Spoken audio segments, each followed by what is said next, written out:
Good morning, everyone.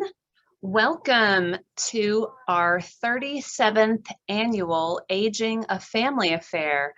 Like 2020, this looks a little bit different, but we're still so glad everybody's with us. I am Dottie Livers. I'm the director of the CAC Office on Aging, and we are so glad to have you all here today. For those of you who may have joined us yesterday, we had a wonderful time at our Senior Expo yesterday afternoon, where lots of folks came by to get information and resources and get connected to different agencies in the community. If you weren't able to join us, we hope you'll reach out to us, and we'd be happy to connect you to any of those agencies that were present. First, I would like to start again by welcoming you all to our Aging a Family Affair. Want to thank our generous conference sponsors, Alliance for Multi-Specialty Research, AARP Tennessee, and Cigna. We really appreciate their wonderful support to be able to bring this event to you, even in our virtual way that we're doing it this year. We certainly wish that we could be doing this in our normal in-person way, but we do appreciate you all joining us. I know some are joining by phone and some are joining over Zoom. So however you found us, I'm glad you're here. For those of you who are on the phone, we will have slides available later, perhaps. If you'd like to get those, we can get connected to those as well. We have a wonderful selection of speakers today who are going to give you lots of great information and knowledge to help you and your loved ones live and age well. We are asking you to keep yourselves muted. We will give you a time during our live question and answer period to unmute and ask questions. We also, for those of you who are doing this through a computer, we do have a chat box where you can type in your questions at any time for our speakers, and those will be monitored, and we will respond to those at the question and answer period at the end of each speaker's time period. I will let everyone know that videos are off except for our speakers. That's to help reduce the distraction and for all of us to be able to focus on our wonderful speakers today. We understand that not everyone might be able to sit here all day long till 3. Hopefully, wherever you are, you can get up and stretch, move around, do what you need to do, do some arm exercises, chair exercises while you're watching. But get up, take care of yourself, do what you need to do while you're listening to our wonderful presentations. I'm going to talk to you a little bit about our lineup today. From 9:30 to 10:30, we will be having our caregiving presentation. 10:30 will be our protecting yourself from cybercrimes. At 11:30, we will have a presentation on power of attorney. Why is it so important? At 12:30, from 12:30 to 1, we will be taking a break. And then from 1 to 2, we will have tools to manage your mental health. And at 2 o'clock, our last presenter will be on Medicare and Social Security. As we go through, of course, you'll learn a little bit more about those speakers when we present those. But I wanted to give you just a reminder about the plan for today. If you are unable to attend all of the sessions today, all 4 of the 5 sessions will be recorded. We actually are not, for security reasons, going to be able to record the protecting yourself from cybercrimes that our FBI speaker will be presenting on. So at that time, we will be pause recording, and then we will be starting back with our recording of the other sessions, but all the other ones will be recorded, and we will be sharing those online. So if for some reason you miss a part of a presentation, just know that thanks to our great technology that we're able to do this and record it. That's the one silver lining I have found about virtual meetings is that you can at least record it and it lives on past that time period. So we are so happy that you all are here. Again, we would like you all to know that we will have a live question and answer time at the end of each presenter's time frame. Each of them will be presenting for about 45 minutes, then we will have time for questions. There is an opportunity in the chat box if you are connected through the webinar feature or through the Zoom feature on your computer or device, where you can ask questions there at any time. Again, our break time will be at 12:30, from 12:30 to 1. But again, definitely take your time, do what you need to do in your place. If you need to get up and move around, go to the restroom, get something to eat, we certainly don't want you to not do that. For those of you who may be joining us as a professional and need a certificate of completion for CEUs, you can reach out to our office at 524-2786. We'd be happy to get you a certificate of completion after the event is over. If you have any questions of us, we will be monitoring the chat box, and so if you have issues, please let us know. But we will certainly do our best to make this as smooth as possible and go off without a hitch. Wanted to share before we move into our first presenter for the day, I wanted to share just a little bit of other things with you. The Office on Aging, for those of you who don't know, we are located in Knoxville and Knox County, serving these areas mostly. Some of our programs go beyond those boundaries, but we also have over 20 programs and services that serve older adults and families to help individuals grow and maintain their independence as they grow older and maybe their needs change. If you visit our website at knoxseniors.org or call us at 524-2786, we can talk to you about more about our programs, because we certainly don't have time to go through all of those today. We also have a senior service directory, which is filled with great information and connection to resources. And we recommend, if you need a copy of that, please reach out to us. We'd be happy to get a copy to you. We also have copies available as well at our office and at the O'Connor Senior Center. Some ways, I can't believe we're in November, and so we're kind of revving up for the holidays. And with that comes a lot of different opportunities to give back this holiday season to older adults. And to do that, I want to share a few opportunities with you. And again, for those of you who have internet access, these are on our website as well. Mobile Meals holiday cards are on sale now. They're $10 a pack. These are great cards.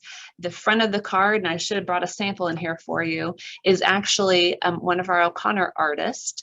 And so it's a beautiful cardinal. If you're interested in getting any of those, they're available at our office here on Western and also O'Connor Senior Center. We can also mail some to you for a cost. We are also collecting gifts for Mobile Meals clients. We always give them holiday or Christmas bags full of good things and important things that they need. Our Grandparents as Parents program is doing a gift drive to help in supporting individuals and their grandchildren that they're raising.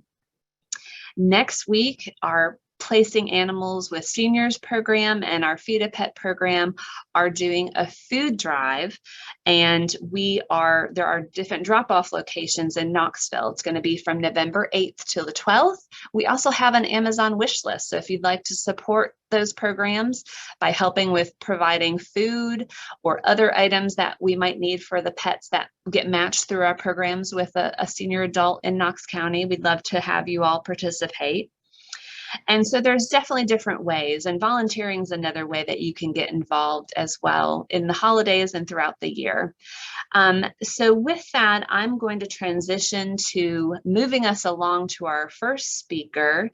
Again, just for those of you who have joined us, We are welcoming you to Aging a Family Affair. All of the videos have been turned off and everyone is muted.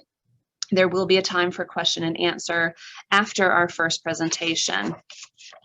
Our first speaker this morning is Lori Bishop, and she is going to be speaking about managing the stress of caregiving.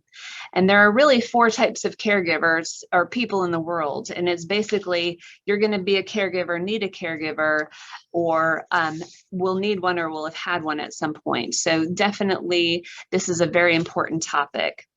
Lori Bishop is a certified financial planner by trade, but became part of the caregiver community in 2015 when her father dropped into a deep depression. He was later diagnosed with frontotemporal dementia.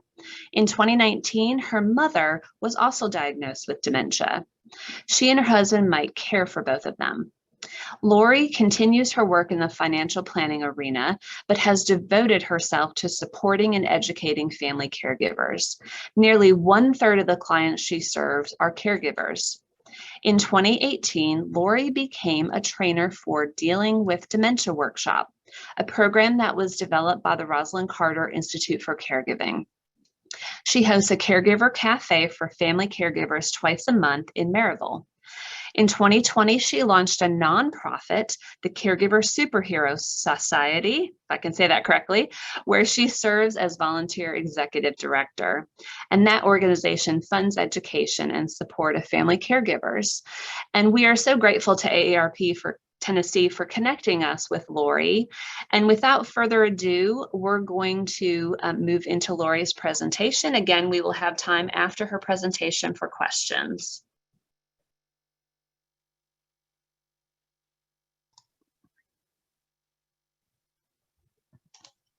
Hi, everybody. Thanks for the opportunity to talk with you today.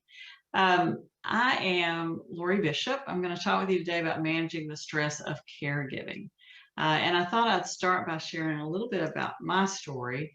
This is me and my dad. In 2015, my dad started having some symptoms of dementia. We didn't understand that until he was diagnosed, but it led me to do a lot of research and attend support groups. And eventually I was asked to become a trainer for the Rosalind Carter Institute for Caregiving. Since that time, my mom has also been diagnosed. She's diagnosed with Alzheimer's. So I don't just educate caregivers, I am one. I'm a certified financial planner by trade, but I'm very passionate about caregiver education and being an advocate. So, you know, my goal is to help families like mine that are on this journey of caring for a loved one with dementia, and that's why I'm happy to be here today. There's a lot of material that we'll cover today, and it comes from a portion of a workshop by the Rosalind Carter Institute called Dealing with Dementia. In the next year, I know AARP has asked me to provide that across the state. And so once the threat of COVID's over, you'll see some of these out there, and I hope you'll find one that you can attend. But Rosalind Carter was a caregiver most of her life. And so helping caregivers is a passion of hers and is the mission of her institute. So let's talk about how to manage stress of being a caregiver. So here are some questions for you. Do you often say, I'm fine, even though you really feel off? Do you focus on your loved one's needs and ignore your own? Do you feel guilty when you take time to take care of yourself? And has being tired and worried become your new normal? Caregivers are well known for taking care of everybody but themselves. So starting today, my challenge to you is to take care of yourself. It's really not an option. It's really mandatory if you're going to be a good caregiver. I know you think I don't understand what your life is like, and I don't exactly, but I do know that all of us prioritize things in a day that need to be completed. So at this point, taking care of yourself needs to find a place in that priority list. So the rules of caregiving: if you insist on always putting others first and not accepting help from it, the stress of caregiving will hurt your health. So there are people who are willing to help you, so find them and let them. I can tell you some stories of caregivers that I know. One in particular, her husband has Alzheimer's. She was on a walk with him one day. turned around and looked at him and then just fell over. He was, you know, of good mind enough to know to run get a neighbor. And she had had a stage 4 brain aneurysm with a 10% chance of survival. She did make it through that after several months, but all of us seem to think that, you know, if we're in good health right now, we'll be there to take care of our loved one. And that's not always true. We need to really focus on taking care of ourselves. So in order to manage stress, these are some of the things I'd like you to do first. And this is from the workshop, the Rosalind Carter workshop. Think about why you don't take better care of yourself. The answers may be obvious to you. It's because you don't have time and because your loved one needs lots of attention. A lot of us were raised to think we're supposed to put everybody else before us, especially if you're a mom, or if you had a good mom who seemed to do that all the time. And the second question to ask yourself is, you know, why do I think this way? You know, is it because that's kind of the way I was raised? Is it because I think if I don't do that, people won't think I love them or that I care about my loved one? So I challenge you to think about taking care of yourself in a different way. If you've identified, you know, why you don't take care of yourself and you kind of understand that, then, you know, the challenge is how do you turn that around? So I'm going to read from this. You know, one of the things is, you know, an old way of thinking might be, I don't have time to see my doctor about my headaches. And a new way to think about it is, I need to take care of these headaches so I can take care of my mom or my spouse. Or it could be, I don't have time to take a yoga class. It's not fair for me to go and relax and have fun when dad is suffering so much. And a new way of thinking of that is, you know, a yoga class will help reduce my stress and dad will pick up on my calmer feelings. So what's good for you is good for the person that you care for. The next thing you want to do is set goals for taking better care of yourself. And I would keep those really short. You know, for a lot of caregivers, you know, eating a healthy meal is a challenge. You've got to get to the store, you've got to get fruits and vegetables, all those different things. And sometimes we just eat on the go, whatever we can get our hands on, and our bodies feel the effect of that. So if your goal is to eat healthier, you know, then, you know, come up with some small goal of eating 2 or 3 nutritious meals every day, or 3 times a week that you're going to cook at home and have, you know, something a little healthier. But set goals, little things, little steps that you can have big wins. The other is to solve problems that block your goals. So if it's, for example, I don't have time to exercise, I'm too tired to exercise in the evening, then maybe you get up a little bit early, 15 minutes earlier, and walk while your loved one that you care for is asleep before you get tired. You might ask a neighbor to come and sit with them while you go out for a walk. The other thing, and this is kind of another subject completely, but I encourage you to build a care team. And that could be friends, family, neighbors, you know, and people who can provide some level of care or assistance to you. And so once you have that team in place, and think of it that way, it could be professionals. It could be you hire somebody who provides in-home care as part of your care team. But it would be a range of people. But think about ways that they can free up your time so you can do things to take care of yourself. So the other thing we're talking about is recognizing stress. So is your daily schedule so full that if one thing goes wrong, the whole day spins out of control? Is your blood pressure running high? Do you find yourself looking for cupcakes and chocolate to get through the day, or coffee? Do you sometimes wish you could just crawl under the covers and hide? Those are normal feelings of a caregiver. In fact, at the Rosalind Carter Center, they had a call one day from a gentleman who asked, if I just leave her, this is his wife had Alzheimer's, pretty advanced, and she would wander in the night, and he just was exhausted. And he said, if I leave and just leave her alone, what happens to her? And the person who answered the call said, when is the last time you had a good night of sleep? And he said, I don't even remember. And she said, find somebody to watch her tonight and go to a hotel room or somebody else's house and get a good night of sleep and call me in the morning. And he did. And he said, I feel much better. I can do this now. So little things like that, you know, make a big difference. We feel stress a number of ways, and this chart kind of lays that out well. So if you look at body, mind, behavior, and emotions, you know, headaches, muscle tension, fatigue, even skin irritations, things like that, or getting sick more often, those are signs of stress. If you're having problems making decisions, you're worrying a lot, you have a hard time concentrating or making decisions, that's a sign of stress. If you're overeating, drinking more, being restless, picking up bad habits, smoking more, things like that, that's a sign of behavioral stress. And then emotions, lacking confidence, getting depressed, getting angry easier, being very anxious about things, all those things, you know, can be signs of stress. Stress manifests itself in our body in a number of ways. Our body responds to stress by releasing a stress hormone.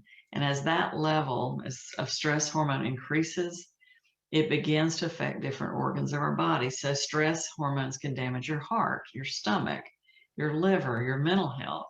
So replacing unhealthy coping strategies with healthy stress management is really key to maintaining our health and being good caregivers.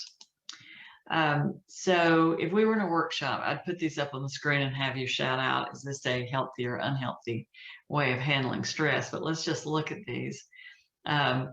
This obviously, starting to drink is probably not the best way to handle stress. There are more productive ways. Eating well, eating a salad, eating something light instead of something heavy and sugary that bogs us down. You know, laying around on the couch, not, you know, getting up and taking care of yourself and starting your day with a shower or something that makes you feel refreshed is another negative way of handling stress. It's a sign of depression, but anyway, running, getting some exercise is a great way to handle stress. In fact, 20 minutes a day is ideal for a caregiver if they can get that much in. Sticking your head in the sand. This is kind of a funny picture, but you know, some of us just don't want to deal with what's going on, and that's not a healthy way either. I mean, we're going to have to deal with it one way or the other. We've got to find a positive way to do that. This slide, sleeping is getting enough sleep is a very healthy practice, but sleeping abnormally long hours is an indication of depression. It's kind of one of those acceptable ways to hide from stress rather than face it. So I encourage you to get lots of sleep, but not end up on the couch like our earlier picture. For a lot of us, food is comfort. And so we turn to food when we're stressed. I am one who has a hard time with that. If I start eating candy, I know what is causing me to feel this way. I don't need to be doing this, you know, so you really have to think about it. And then releasing stress is a good thing, but if you get to the point where your smoke's coming out of your ears, you probably have gone a little too far. But it is good to vent and find places that you can talk and get things out of your system. And lastly, you know, some type of group exercise, socialization. There are all kinds of exercises for seniors, folks who don't exercise a lot. You don't want to take up a Zumba class all of a sudden, but you want something. And I find that stretching, just sitting in a chair like this and stretching, is very helpful. So a great way to reduce stress. There are also other exercises that you can do. And so I hope you'll try all of these at least once. Twice would be better, but keep an open mind as to how it might make you feel. So Most people find at least one they enjoy and use on a regular basis. A signal breath to me is, and a signal breath is where you, to the count of 4, take a really deep breath in, hold it for 4 counts, and then blow out of your mouth to the count of 4. So at the pace of about 1, 2, 3, 4. Doing that will do amazing things if you're worked up, if you're frustrated, angry, anxious, and it's something you can do anywhere. You can sit in your car and do this. You can run into a restroom and do this. You can actually just turn your back to the situation and do that. It doesn't take but a minute, but it causes your body to relax in a lot of different ways. So that's the simplest and one of the easiest things that I would encourage you to try. Music is another. I'm a music person, so I know that I'm depressed if I'm in my car and I'm not playing some kind of happy music. And music also, particularly for somebody who has dementia, music, the area of the brain that has memory of music and songs is one of the last thing that goes. So you might find somebody with Alzheimer's or some type of Lewy body dementia, any type of dementia that really doesn't know any of their family members. They don't know their own name. But if they've been to church all their life and somebody puts on Amazing Grace or starts singing it, they'll start singing it with them. It's amazing how that happens, but so it may bring peace to you and to the person that you care for. So a double win. Stretching, like I mentioned earlier, just before you get out of bed, even laying and stretching as much as you can would be great. Or I find myself doing that during the day too when I think about it, to put my hands over my head and just take a good stretch.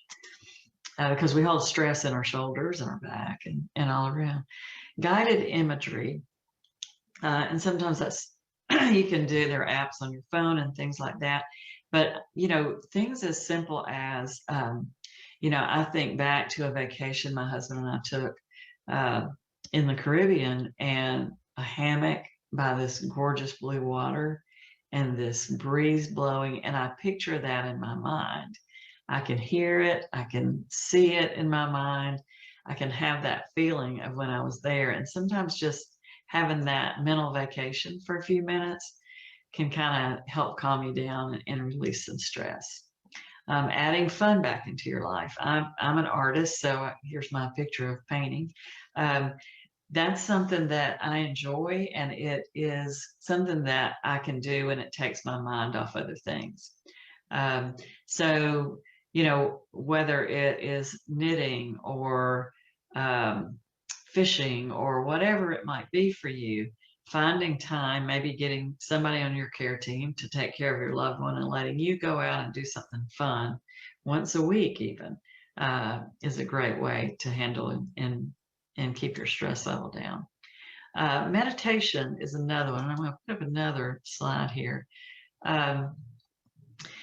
The Curtin Kriya meditation method is one that there's been a lot of research done that that proves that it's helpful in relieving particularly dementia caregiver stress.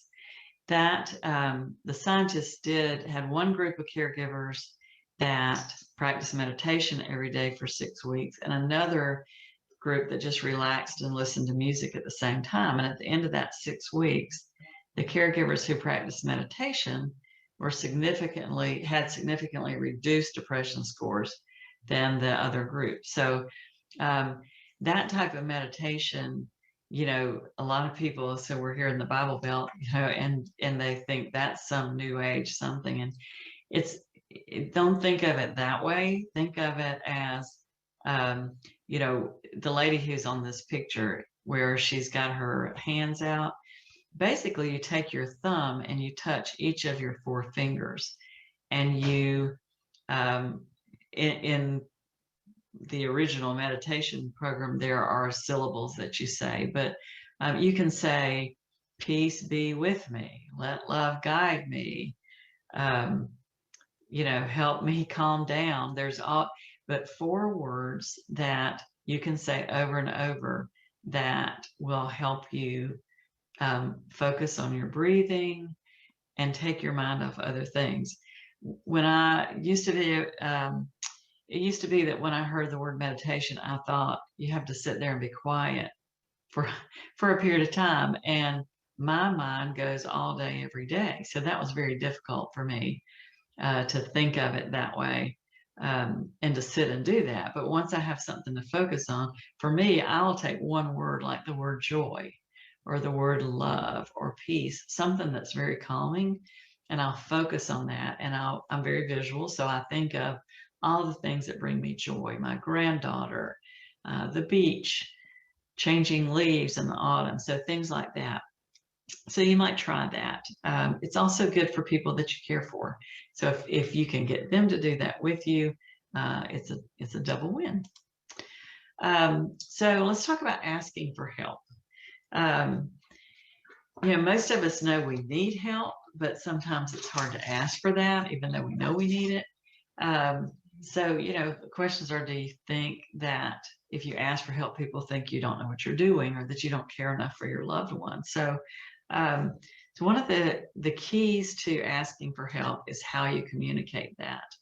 And there are 4 types of communication: passive aggressive, and assertive. And we want to be assertive, but let's look at the others, because we've got some great examples here that came out of the Rosalind Carter book. So if you're talking to a cousin, let's say this cousin's name is Sarah, and you've been helping take care of your Uncle Frank, her father. So if you went to Sarah and you said, I know you're too busy to help with your dad, Sarah. Do what you can. I'm already taking care of Uncle Frank 24/7, so no worries. That's very passive. I mean, basically, you're coming across as being unimportant and submissive, and being passive doesn't get you what you need or what you want. People will feel like they can walk all over you and ignore what you say, so they don't even bother to listen or ask what you need or what your opinion is. Aggressive communication, same situation with your cousin Sarah and your Uncle Frank.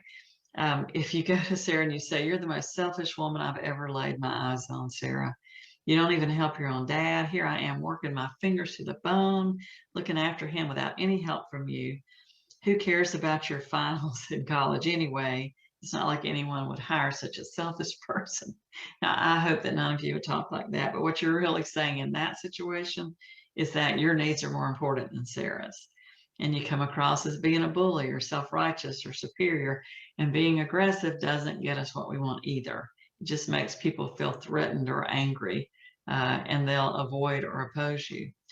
Passive aggressive would be talking about Sarah, saying, man, I can't believe Sarah. She's busy, says she's busy every day and can't spare 15 minutes to look after her own dad while I take a break. Of course, I had to say, yes, I understand, Cousin Sarah. What else could I have said?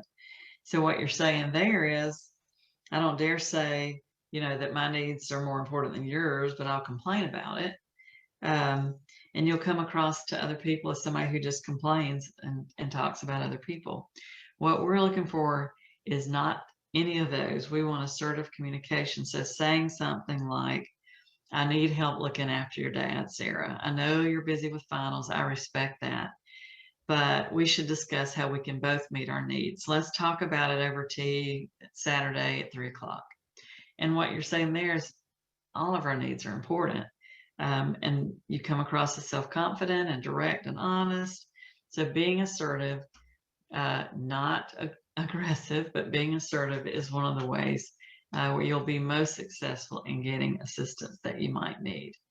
I have brothers who don't live here, and I have a lot of responsibility for my parents. And so occasionally I have those feelings of anger and bitterness that come up. We're all human, and I have to stop myself and think, what do I expect of them? They don't live here. One has, runs a big law firm, and he has 2 teenage kids who are very busy people. So The other is retired and helping a son run a business. They have busy lives too. So I have to learn to compromise and find ways that work in ways that don't make them angry. So assertive communication is not being bossy and loud. It's being open and honest with mutual respect. It's stating directly what your thoughts and feelings and needs are. It's not begging, blaming, or bossing other people. It's telling them what you need and why.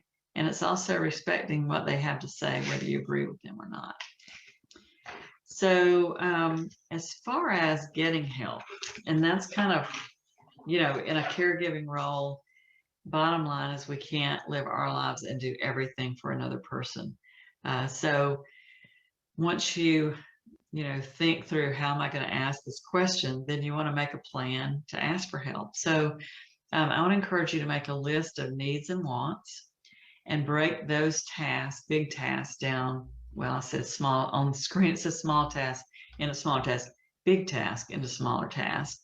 An example would be if you're caring for somebody who has mobility issues or somebody who has dementia, then, let's say you want to make a house dementia friendly. Then, there's other tasks like you make signs and arrows. You put up signs and arrows around the house so they know where the bathroom is when they can't remember. You might want to buy dark rugs for outside doors. The reason you do that is because for a lot of seniors, particularly those with dementia, if you put a dark rug outside of your door, when they open the door to wander, which is what you're trying to prevent, it looks like a hole to them. So they'll avoid going out. So there are different things like that, or buying door alarms or installing door alarms. Those are all small tasks that somebody other than you could do. So make that list and then go through and highlight tasks that only you can perform. And seriously think about it. What if you were out of the picture? Who else could do those things? And narrow it down to the things that only you at this particular time can do. For me, I used to have people who had in-home care companies say, oh yeah, we can come help you. I'm like, that. My problem is not, with cooking or things like that. At that time, my mom could do that. My problem was they have timeshares that need to be managed or sold, or something has to happen with those. And some problem with the utility bill, or, mom doesn't know how to use her cell phone, or she messes up the remote on the TV. All those kinds of things were all little things that built and built and built on my husband and I. And so we were able to find ways and work to find ways to do that. So think about who can help you with various tasks. Get your care team involved, and that is family, friends, professionals. Talk with other caregivers. I highly recommend caregiver support groups, either online or in person. In person is great because it gets you out of way, so that you have a little bit of a break. But nobody understands what you're going through like another caregiver. So talk with them, get their ideas and what they've used and what services and resources in the community are available. Pick a time to make that request, and when somebody agrees to help you, show appreciation. The other thing I want to talk about with managing stress is caregiver depression. A lot of caregivers feel hopeless. They get irritable, impatient. They just quit. They lose interest in doing things that used to be fun to them. If you've been sad more than 2 weeks, if you just really are not yourself, then you may have clinical depression. And that is very, very normal in the world of caregivers. So it's something that you don't want to just continue to ignore. It's not something that we can just hope goes away and magically it will, because most of us are dealing with a progressive situation, not always something that's going to get better quicker. For those of us dealing with dementia, looking ahead is only looking at it getting worse. And that's really hard to deal with if you don't find ways to do that. So, a lot of people don't, want to take medication. Medication a lot of times helps. So if you talk with your doctor, they might suggest something and try a few things to see if that will help. There are also non-medication ways that you can deal with depression by kind of changing your focus. Focus on the positive and not the negative. Letting go of things you can't control. You know, even getting rid of clutter. For me, I, you know, go 90 to nothing all day, and I'm a creative person, so I make lots of messes. But clutter and having things look like chaos only adds to my feeling of chaos. So I've learned that when I have that feeling of things are out of control, one thing I can do is straighten things up, put things away, and have that visual clutter, you know, out of the way. And then that helps me with stress relief. So sticking to a routine, connecting with other people. I will tell you that if you're on Facebook, there are so many different you know, groups that you can ask to join. I mean, for me, I have two that are caregiver related, people taking care of parents or loved ones with dementia. And I can get on there and say, you won't believe what happened today. And 300 people will reply back and encourage me. You know, so it doesn't matter, you know, where they are, they're going through the same thing you're going through. And so it's always good to connect with other people, whether it's online or out in public. Exercise, we talked about before, is great for depression, and focusing on positive thoughts. Caregiver grief is a very real thing, particular with any type of dementia or a chronic illness, cancer, things like that. You know, it's that knowing that you're going to lose your loved one and thinking about that while they're still alive. You know, worrying about how that disease is going to affect your loved one next, and having a hard time enjoying the time you have because you worry and think about what lies ahead.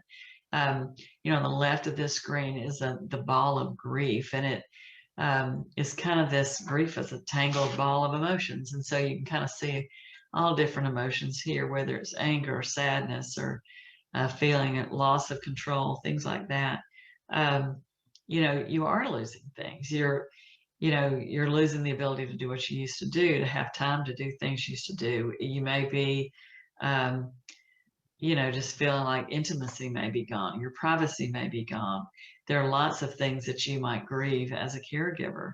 And it's just kind of a series of losses a lot of times. So it can be as painful as death because it seems to go on and on. And I'll tell you, a lot of caregivers feel relief when their loved one passes. And you feel guilty thinking that, but that's a very normal thing. I talked to a friend of mine from college yesterday whose mother had passed away. His dad had passed away a year or so ago, and it devastated him. His mom had Alzheimer's, and he came and goes, "Yeah, I told you mom died, right?" And I'm like, "Yeah, you don't seem as upset as when your dad passed away." And I understand why. He said, "Yeah, I lost her years ago." And so that, you know, as sad as it is, understand that grieving and that grief process can start long before you lose a loved one. So resources that that you might take advantage of to help with your loved one would be adult day services. I wish there were more of those, but places where you can drop off your loved one to have good care for the day, some activities, to have a good meal, and have some socialization. Those are great services. So you might check, you know, in the area and see what's available to you there.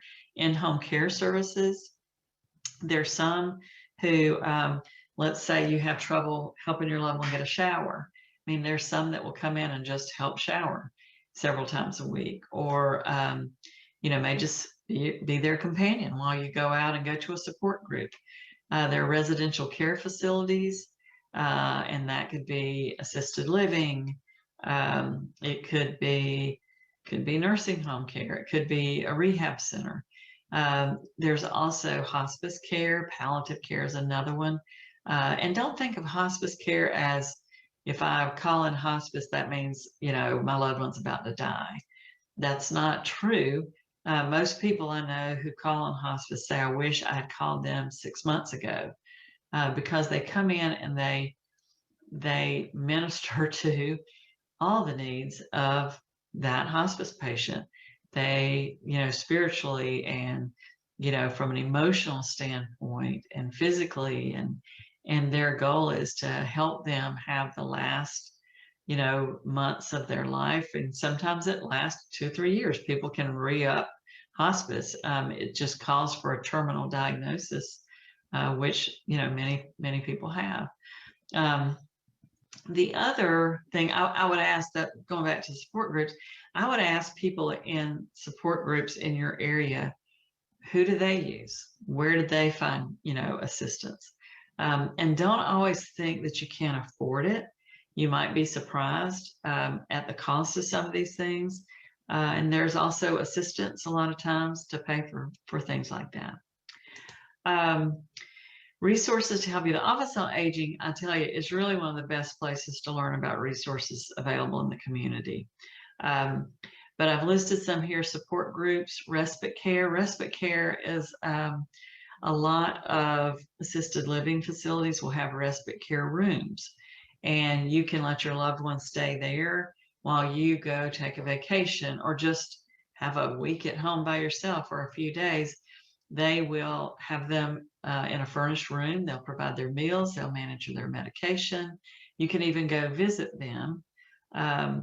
And sometimes, we've had people who would take their loved one to respite care. When they picked them up, they say, I want to stay here. I made some friends. So it's, I did that with my dad, and it was kind of hard because I thought, does he think I'm leaving him here forever? And he actually did very well. So, education, there are lots of opportunities for education. This program that you're in today, Alzheimer's Tennessee has a number of programs. AARP has a number of programs. Different workshops that come along. The Dealing with Dementia workshop, and we have those available, is excellent. I loved it. It's one of the reasons I became one of the trainers. Your care team is another resource for you. Therapy, we had at Caregiver Cafe, we have speakers come in, and we had a lady who is a therapist, and she specializes in working with caregivers. And she was, very interesting, and a lot of people just feel like they couldn't live without her. She helps them get perspective and kind of guides them on personal issues. Exercise classes, yoga, meditation, we talked about those. Religious organizations, churches. Sometimes, caregivers can't get out to go to church, and there are a lot of churches who will reach out and visit people in the home and offer services that way. So that's all I have on this. I will say, before we kind of open it up for questions, if you're interested in a Dealing with Dementia workshop or the Caregiver Cafe, you're welcome to email me, and I'll send you some information. I can get that through Angela as well. And but I am thrilled to have been here today. I hope this was helpful. So with that, I'll open it up for questions.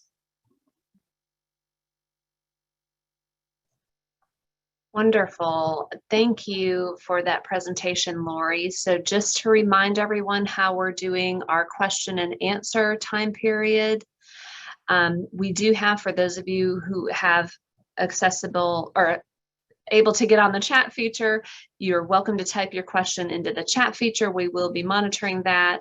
I think Lori has access to that too, but we can kind of throw those questions at you, Lori. And then also we will unmute you if you'd like to speak. If you're having trouble unmuting, for those of you who may be on the phone, you may need to press *6. Again, that's *6 to unmute yourself.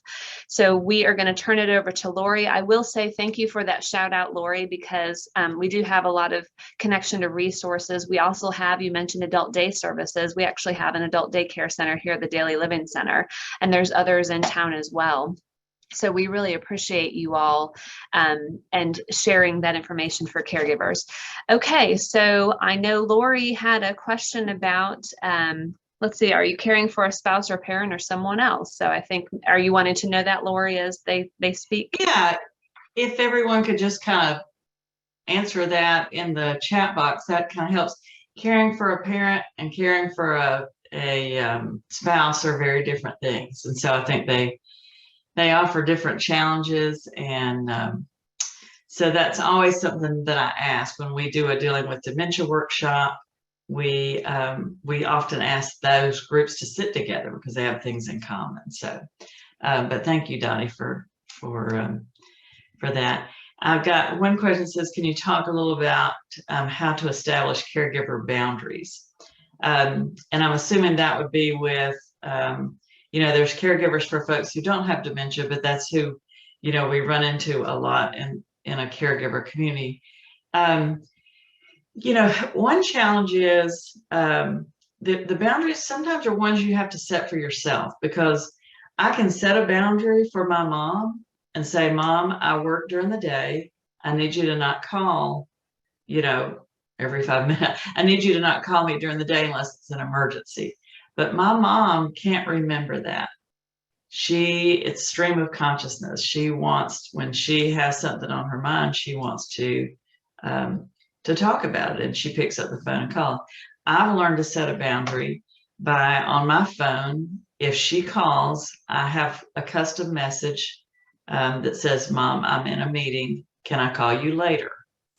And I can touch that button, or I can touch a button that says, something else. But for me, and that was another dementia workshop trainer kind of coached me through that and said, my mother's in an independent living facility where there are staff that if she pulled an emergency cord, somebody would be there. So they said, remember that there's no emergency that your mom has. If you get a phone call from the facility, that's probably an emergency. So I kind of learned and gave myself set that boundary for myself. I can't sometimes set that for her. Other boundaries, and if you, I'll let you put that out there. If you want to ask for some specifics, I will tell you that a lot of times there are discussions, I'm sure people with all types of illnesses, but particularly with dementia, they'll go through phases. And sometimes somebody who's always been very kind can be very aggressive, and verbally or otherwise. And so, in those situations, the best way you can set boundaries and not put yourself through that is to remove yourself from that situation. You can ask them to remove themselves, but you think about what you have control over. So saying, for my mom, if I can tell her something that's going on, but she will call and be angry because nobody's told her anything that's going on. Well, the truth is we have, but she doesn't remember it. And that's okay. That's part of her disease. I can't be angry at her for that. But I can also control and set my boundaries that I'm not going to let my mother call me names and talk ugly to me and ruin the rest of my evening and create tension that 5 minutes later she forgets, but I have a hard time with. So I've learned if a conversation goes to that point, to say, Mom, I don't like it, when we talk to each other like this, I'm going to hang up now and I will call you later. And I hang up. I don't hang up without saying anything like that. But I do say, it's not okay to talk to me like this. It's not fair. And I love you, but I'm not going to let you talk to me like this. I'm going to hang up and I'll talk with you later. So that's one way to do it. And also removing yourself from that environment. So, as far as caregiver boundaries, there's probably lots of other areas that we could talk about on that, but that's just the ones that I thought about, that for me, I have to set those boundaries. Not having boundaries in any area of life can get stressful. So particularly in this one, but yeah, it's that I can comment on others if anybody has any questions on that. What other questions might we have?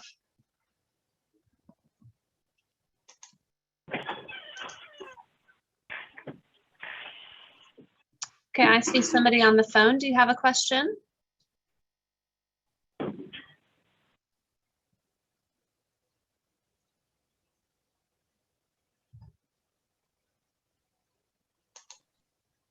No, I just pushed the wrong button. Sorry. No, that's no problem at all. Okay. It's our technology world we live in. I had a question. I mean, I had something to say. I had my hand up there raised, but I don't know if you saw it or not. Okay, go ahead. Okay. I am a senior companion. My name is Vanessa, and I just wanted to comment on the question. Was it you or someone else asked, had you ever taken care of a family member and a spouse? I have. I did my mother and my husband together, and I did both of them in hospice together. They died 3 months apart. And that is a challenge. I think It was in 2011, and both of them were diagnosed in 2010, and they passed away in 2011. But I did hospice with both of them. I had lots of family. I had community, so it wasn't as hard. But I went through, quite a bit, even with having lots of family and community. And that's why I came forward with CAC. Well, good. Well, bless you, Vanessa, because I know that walk was difficult. And, one of the things that I think caregivers don't hear enough is not only should your family and the person you care for be grateful for you, but also our community. Not everybody can afford to hire somebody to take care of their loved ones, and so many people leave their jobs and sacrifice much of their life to take care of a loved one. So our community is part of the group that is grateful and should be grateful for all of you do to care for your loved ones. Any other questions or comments? I would be curious if you want to make comment or put it in the chat box, how many of you go to a caregiver support group of some type? Because that is something I would highly recommend. I host one, Caregiver Cafe. It's in Maryville at First Baptist Church the second and fourth Thursdays. And we have speakers, but we have 2 hours where we talk with each other and kind of catch up, and an hour where we have a speaker come in and talk. But those types of environments where it's safe to say, this is what happened this week, are so wonderful. You leave with either the thought that I'm not in as bad a situation as other people, or, and Vanessa, like you, there are a lot of people who have cared for people in the past who come to those support groups because they understand. And that has become part of their extended family almost, is that group of caregivers. So you can encourage other people, and you can be encouraged at the same time. But you learn a lot of things that way. I'm reading comments here. Randy, can you close the door? So somebody's talking about ways to find support groups in Knoxville. And I would say, Dottie, you might know some right off the bat. I know that Alzheimer's Tennessee and Alzheimer's Association offer those. I have considered trying to open a caregiver cafe somewhere in Knoxville that would offer another opportunity for that. But if anybody who's on the call today has a support group they know of, if you want to share that in the chat box, that would be helpful to everybody.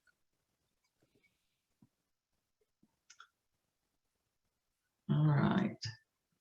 The presentation I did today is really a small part of the Dealing with Dementia workshop, and that is done by the Rosalind Carter Institute on Caregiving. I have not got one scheduled, but I'm going to schedule one in January. So if you are interested in that, you can reach out to Dottie or others at the Office on Aging, and I'll make sure they have that information. We probably will do one in Maryville and one in Knoxville.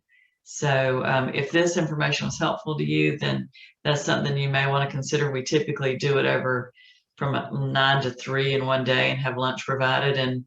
And we have a lot of generous sponsors who help us with that. So those are done at no cost, and you leave with a very large book, guidebook on caregiving. How important is social engagement for caregivers?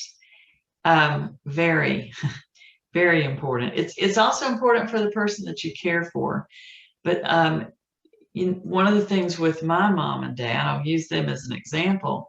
Mom would be with dad all day long. He went through periods where he was paranoid and didn't want her out of his sight. There's always this feeling there's always something to do, and that nobody understands or appreciates what you're going through. And so getting yourself out of that environment and socializing with people, going out with friends who can get your mind off things and encourage you, or give you an opportunity to vent, that is very important. Somebody said to me early on in my caregiver journey, if you lock yourself in the room with somebody with dementia, you will soon have dementia, because in any case where you're in a room with someone who's not thinking rationally and is very emotionally unstable, or changing in personalities, it starts to affect us mentally, emotionally, physically. I mean, I've had people laugh and say, I couldn't live in a room, in a house with my spouse 24/7 and not be upset. My husband and I actually work together, go home together. We're together pretty much 24/7. He told somebody once it seemed like 25/7, but we get along great, and we do have other social engagements and people that we get to talk to. But for any of us, I think that would be a challenge. All right, looking at other questions here.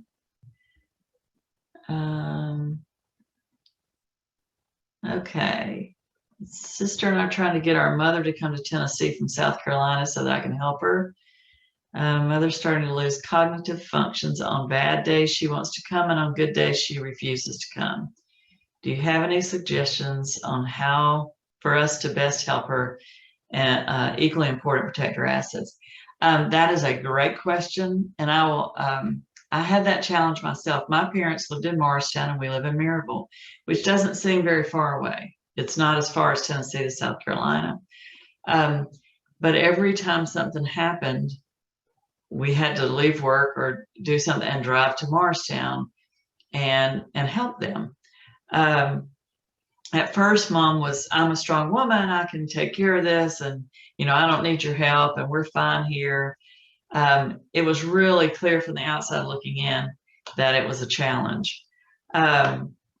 The one thing that I actually went to one of the support groups that I go to, and I said, what do I do? I mean, we're driving back and forth and all this, and they said, you pick them up and you move them to Maryville where you can help them.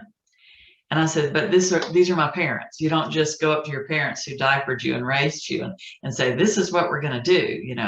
That seemed very foreign to me, but I did find a way to do that. I had to go to Morristown for my mom's cataract surgery because somebody needed to care for Dad. She couldn't drive, so I was going to do that. So I went to the caregiver group on Tuesday. They said, pick them up and move them there. I drove to Morristown that night. My mom said, I said, when are you going to move to Maryville where we can help you with Dad? And she said, I wish you'd quit talking about that because I don't want to be a burden to you. And the truth is, caring for somebody from a distance is a burden. And they had coached me through that in my caregiver support group. And so when she said that, automatically out of my mouth said, I'm going to be here. You're my mother. I'm going to be here to take care of you. The burden is leaving work for 3 days and driving here to do this. And she said, I have friends who would do that. And I said, but I'm your daughter. So I'm going to make sure you're taken care of. So we had that discussion. It was very heated. She didn't want to do it, but you have to explain to them that for your sake and for their sake, it will be less of a burden on you to get them in an area where you can care for them, rather than some emergency happens and your whole life stops in order to deal with it. So that, my story worked out very nicely. It doesn't always work that way. By the time I left that week, my mom agreed to look at houses in Maryville, and we agreed that if things don't improve in 6 months, let's talk about you moving. So I gave her a time period. By the next Tuesday, she had bought a house in Maryville. So I was very blessed. So I recognize that. But on the days where your loved one can think through, or your husband's mom, I guess is who we're talking about. On days where you're having good conversations, have that discussion that, you want to be there. You want to have that move happen before you need to do it for a number of reasons. One, chaos, ensues if you wait too long. And second of all, moving them to a new area when they're not having a lot of bad days gives them an opportunity to build friendships, to find a church to go to find, to meet people and get settled. And then you're there. It's not too much of a burden to take care of them. And, for me as an adult, I've never lived close to my parents. I have taken jobs in other cities. And so, what a gift to be close to my parents. In those days, they actually moved into a house across town from us. We quickly learned that that was still not close enough. So we moved next door to them. And then eventually they moved into a facility. My dad's in assisted living and mom's in independent living. But I hope that is helpful. It's easier said than done, but somebody has to be in charge. And when somebody's not thinking clearly, the person in charge may be you, regardless of if you're the child or a spouse or who that might be. So I hope that was helpful. All right. Anybody else? We're about out of time. Well, I appreciate the opportunity, Dottie, and all of you at the Office on Aging. And if I can help in any way, let me know.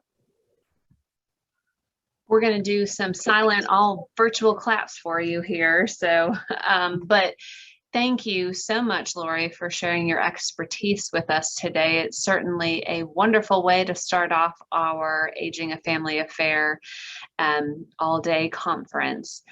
I know that, yes, we can answer one more. Go ahead. Okay. My name is Edith Nolan, and I want to know, how do you talk a child into getting tested for Alzheimer's? That's a difficult. Sometimes it's just with love. I'm concerned about you. I notice some things that aren't normal. I would like to go with you or have you go to your physician and ask, to talk with them about it. They'll typically do an in-office kind of memory test initially, and there's a score that goes with that. And they'll ask you, what have you noticed? You might write a letter in advance. I mean, for my parents, my mom didn't know she had Alzheimer's because she has Alzheimer's. She doesn't know what she doesn't know or what she forgets. So sometimes writing a letter in advance to a physician, but just encouraging them, telling them that I see some changes in you. And there are drugs that will help slow that process if that's the case. But some people are very resistant to that. So it is a challenge, but if you have a good relationship with the person, just, stating that I really care about you and I'm concerned. And I would feel better if, we got some information and just ask someone else. I hope that's helpful to you.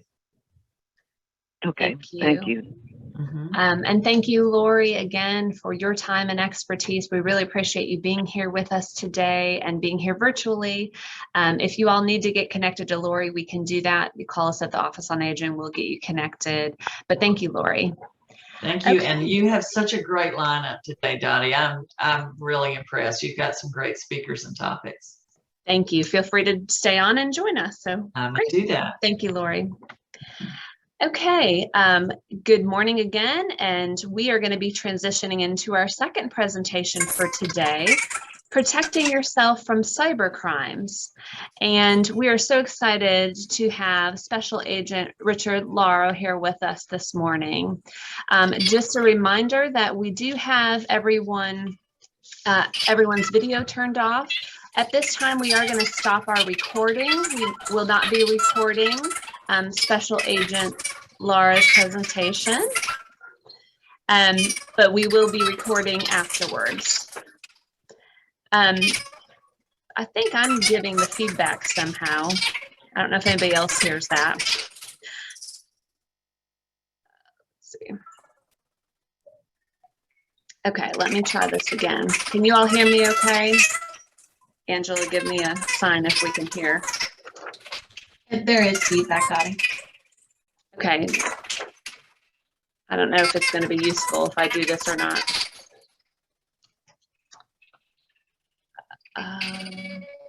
Angela, can you just try to...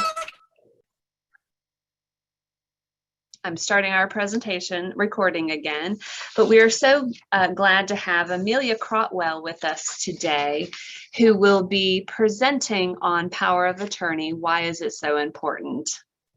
A little bit about Amelia. She is the founder of Elder Law of East Tennessee, where she serves as the managing partner of the firm, guiding strategic planning and growth to help reach more families in East Tennessee. She's been helping families for almost 20 years, and she practices primarily life care planning and special needs trust, but also pitches in to collaborate with Elder Law of East Tennessee attorneys, lending her experience on questions of elder law, wills and trusts, Medicare, Medicaid planning, and so on. She has been certified as an elder law attorney by the National Elder Law Foundation since 2011 and is the president-elect of the Life Care Planning Law Firms Association. We are so glad to have Amelia with us today.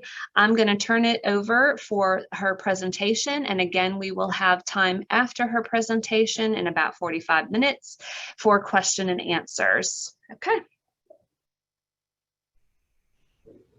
So, hi and good morning, everyone. We are having our Aging a Family Affair get together, and I'm so delighted to be here with you all. I wish I was there with you in person and we were all together. Hopefully that will be soon. In the interim time, we are going to learn more than we ever wanted to know about powers of attorney.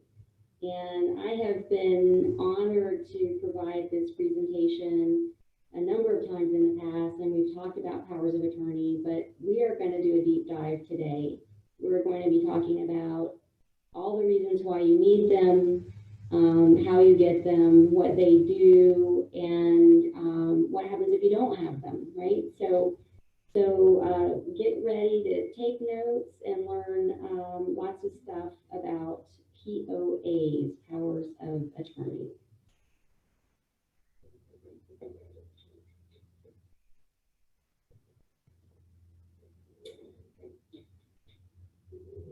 So, how do powers of attorney fit in with the process of getting older and aging? We need to really think about the role that capacity plays in our lives, and it's something that we can easily take for granted. Sometimes we just think that we're going to power on through an illness or power through a diagnosis, and that maybe our life is not going to change that dramatically. But as you well know, reality and our perception don't always align. So really it's important to plan for the time of incapacity And planning will include the many of the things that I've got here on the screen for you. Planning during your life, right? You're planning for incapacity, you're planning for medical crisis, long-term care, and distribution of your assets at death. So we take a very comprehensive view of planning at my law firm, and we want to talk with you all about and encourage you to do planning for each of these stages in your life. And powers of attorney are going to fit in to these stages, and they're a tool that are going to help you get through a lot of these difficult times. One of the tools that we use to determine what type of planning a client needs is this elder care continuum. The elder care continuum looks at where does the older person live, how are they functioning, you know, are they active and independent, or are they relying on others? Is there a diagnosis or a medical condition that would cause more dependency rather than independence?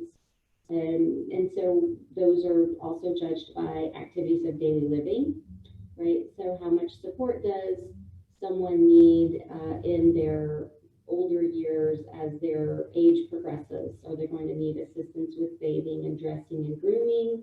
Will they need assistance with managing medications, managing money, communicating with others, transportation, and so forth? And we look at where's the person living, how independent or dependent are they, what are their resources, how much money do they have available to assist with bridging the gap where there might be a disconnect between where they're living and their ability to function. And then we can make a suggestion about what kind of planning they might need. So they might need a comprehensive estate plan. That would be for a really active, newly retired person, or a person maybe in their 50s and 60s that's approaching retirement, looking at what they might need. But as your age progresses and your ability to function might decrease, you might need more planning. You might need more supports, and so we would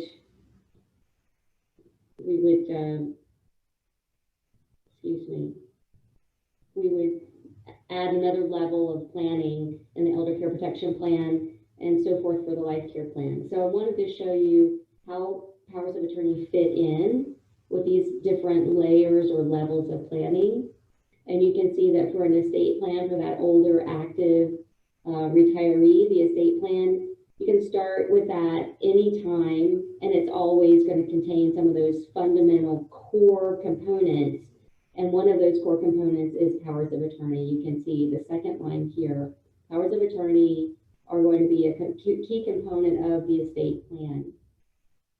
That plan is also going to include a last will, a living will, perhaps trusts, right? And it can also include an annual review with your attorney. But as we age, the need for more intensive planning comes in, and that's maybe as people in their 70s and 80s looking at elder care protection planning, right? So these are aging adults that are planning ahead. They're not in a crisis yet, but they're anticipating, you know, I realize that there are realities in life, and my ability to be completely independent, not rely on others, and 100% healthy is probably going to change. Let's just be realistic. So maybe in the next 3 to 5 years, I'm going to have an increasing need for care and support, maybe from family, maybe assisted living, maybe independent living, right? So, and then, but I still need those core planning tools, and powers of attorney is a key component of that as well, right? So we would have powers of attorney, wills, trusts, need for Medicare counseling, maybe a need for planning for public benefits, maybe for 10-care benefits or veterans benefits, and then someone's potentially to check in with us to see how we're doing on, you know, are there changes in how we're functioning? What's our functional ability?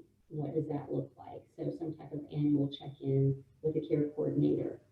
And then you can see that as health starts to really decline and care is actually needed, care is needed now, we'll be moving into the life care plan type of service. And you can see that powers of attorney are a key component of that service as well, along with other estate planning documents that we've discussed, and then actually activating applications for public benefits like Medicaid, TennCare, Veterans Benefits, and others. And then there's the ongoing care coordination that's such a key component to what we do. So I wanted to bring that to light. So next we have, let's talk about what your legal documents should do for you. Certainly support your care, right? Support your care and financial needs, as well as your benefits needs. So when we're thinking about all the things that might need to be done, and that would be on the prior slide. Remember, all these things that might need to be done, your power of attorney is one tool that we use to help accomplish all these other things. So you can see how important it is, right? So that's what we mean by benefits needs. We want the power of attorney to be effective for helping us do things that need to be done in order to apply for benefits, in order to get benefits, in order to maintain benefits, and in order to protect and preserve assets to the extent that we reasonably can, that would be for the benefit of the person we're planning for and their family. So we also want comprehensive documents. So we don't want bare bones documents that are very simple but don't do as much as they need to do. I would err on the side of having a more complex, more comprehensive, complete document that deals with everything, that you can imagine needs to be addressed, all in one place. So that when the time comes, who knows what the issue is going to be in the future that might complicate your life. If you've got a really wonderful comprehensive planning tool, it's much less likely that you're going to need to redo those documents in the middle of a crisis. You're going to have the tool you need. That's going to be one worry off your list. And you're going to say, I'm so glad I did it right. Those documents should also be customized for you. And so whenever you're working on drafting these important legal documents, remember the relationship you have with your attorney is very important, and it's built on trust. What we're trying to do is accomplish for you what your goals are and have things work for you the way that they should. So these documents are not one size fits all. There may be things that you feel uncomfortable about in your documents that you just don't want your agent to have the authority to do. You can take those parts out. Or there may be areas where we just want to build in a few other safeguards for you to feel comfortable. But just remember that that they can be customized. It is okay to edit and to take something out or put something in. Just do it with the guidance of your attorney. Likewise, they should reflect your unique needs, your circumstances. If you have a blended family, it needs to address the fact that maybe your agent is a stepchild, right, instead of your birth child, or maybe it's your stepmother or stepfather that you're assisting. So, they can all be customized for those specific life circumstances because you're unique, and your documents should be unique just like you are. If you choose an off-the-shelf template that is not customized for you, and you don't work with an attorney to make sure that it fits your circumstances, the caveat there, the warning that I often give is just realize that when you really need it to work, when you're in that crisis or on the cusp of that crisis, you may be disappointed because it may not end up doing all that you want it to do. And that's where, just having it's not enough. You've got to have it, and it's got to be right. It's got to be prepared properly. It's got to be signed and executed properly, and so forth. So what should your basic estate plan include? I've already touched on this on one of the first slides. But you see that powers of attorney for property and power of healthcare power of attorney dealing with personal issues are the very top of the list. And that's because, in my opinion, they're more important than everything else. If you only have 2 documents prepared as part of your overall estate plan, these are the 2 that I would recommend and that I would choose for myself. Especially if I have a really wonderful durable general power of attorney, I can use that document to accomplish so many of the other things that need to be done. I can use it to create trusts. I can use it to change beneficiary designations on life insurance or retirement plans or bank accounts. I can use it to change the deed to my property, right? So there's so many ways that I can do that. I can use that power of attorney, in essence, to do a lot of estate planning that's just not a last will and testament, right? But it could be all these other types of planning. And those can be very, very effective, and sometimes they can be simpler than a last will and then a probate administration. So I can't underscore enough that having these and having them done well and done properly is perhaps the most important step that you could take in trying to get your affairs in order, and also trying to make things easier on the people that you're going to rely on to assist you, right? If you're going to ask them to do these things for you, to assist you, then give them the tools to do it with. One of the other things that I see oftentimes happen with folks is that they have a great estate plan, but they don't know how it works. They don't understand their plan, and that they're not really doing the follow through that's needed for their plan to work properly. I see this with trusts quite a bit, is that there will be a wonderful trust that's been drafted, but the property belonging to the trust maker is not inside the trust. It's never been moved over. And so that trust is really just sitting there like an empty vessel, an empty container, and it doesn't have any property in it. So it doesn't control anything, and therefore it doesn't do anything for the client. So, making sure that the person understands their estate plan and how their assets and things work together is a very important part. That's why we look at how things are titled and how beneficiary designations and things like that are set up, because it all has to work together. So now we're going to start our really deep dive into powers of attorney. Let's start with some definitions so that while we're talking about this today, we're all on the same page about what things mean. Principal with a PAL, right, is a person who grants the power to another person. So if this document said durable power of attorney for Amelia Crotwell, then I'm the principal, right? Because I'm the person that's granting powers to another person. And the person that I grant those powers to is called my attorney in fact. Attorney in fact. And sometimes people refer to that person as an agent. And they're both correct, right? Neither one is wrong. They're both correct. I tend to use attorney in fact for the person that does all the money stuff. And I tend to use agent for the person that ends up doing all the healthcare and personal stuff. But you'll see, depending on who's drafting the documents for you, you'll see those used kind of interchangeably. Then there's also oftentimes a reference to a fiduciary. And a person that's serving as attorney in fact or an agent is also a fiduciary. So a fiduciary is a category of people who occupy a position of trust, and therefore they're potentially in charge of decisions for another person or in charge of assets for another person.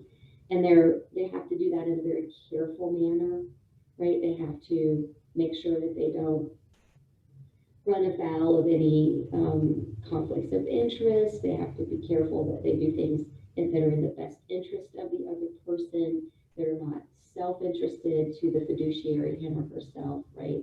They're kind of above board. So it's really a person that's doing their very, very best on behalf of another person.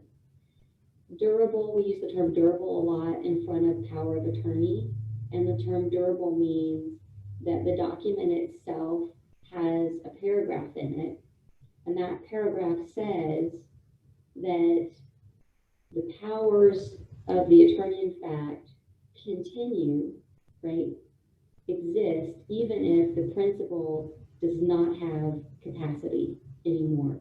So if the principal has become incapacitated, maybe due to a stroke, right, or a fall or a surgery, or for whatever reason, the principal is no longer able to communicate or to make a decision, then the document continues to work, it continues to be effective. The attorney in fact still has all those powers that they had before, because there's a paragraph in there that says, it is my intent as the principal that this document continue in full force and effect, even if I become incapacitated or disabled. And our statute requires that specific language to be included in the document. So having the title durable power of attorney at the top of the page doesn't make it durable. The thing that makes it durable is that paragraph, that statement within the document, that statement of intent on the part of the principal that the document will continue to have effectiveness even if the principal becomes incapacitated or disabled. What is a springing power of attorney? A springing power of attorney is a power of attorney that is not effective when it's signed, but is effective at a later date and time when something else happens that springs the power of attorney into action, right? So you can think of it as a power of attorney that's a tool that's kind of set aside and is just going to sit there and wait for there to be a need arise. And when the need arises, if that's one of the springing events, then the attorney in fact will be able to have the powers at that time when they need them. But in that interim period, when there's no springing event, the power of attorney is not effective. So these were very, very popular 10 years ago. I see fewer and fewer of these springing powers today, and I don't recommend them, and I rarely do them for my clients. And I think one of the reasons is because it's very difficult to get the information that you need to spring it when you need to spring it. And so why set into place more difficulties for yourself? If you just make it immediately effective, then it can be used when it needs to be used. And if you have a really trustworthy person that you've named, then they're not going to use it if they shouldn't be using it. And that makes things quite a bit simpler. And then when we're talking about a durable power of attorney, a durable general power of attorney, the term general typically refers to property matters, financial matters, or legal matters. And it's sort of most anything the principal, him or herself, could do, the agent can do as well. Of course, you always have to look at the language of the document to see, is this broad, is this tailored, is this limited, right? Healthcare, we're talking about all things personal, not necessarily limited to medical, right? That's a very important distinction. Healthcare doesn't necessarily mean only medical. It can be all things personal. So if we have an elder living at home, their healthcare agent might be helping them with grocery shopping, laundry, paying, taking the utility payment to the utility company, or picking up prescription at the drugstore, or taking the dog to the vet. It could be all those different kinds of things might fall under healthcare. And you can see that sometimes there's a little bit of overlap.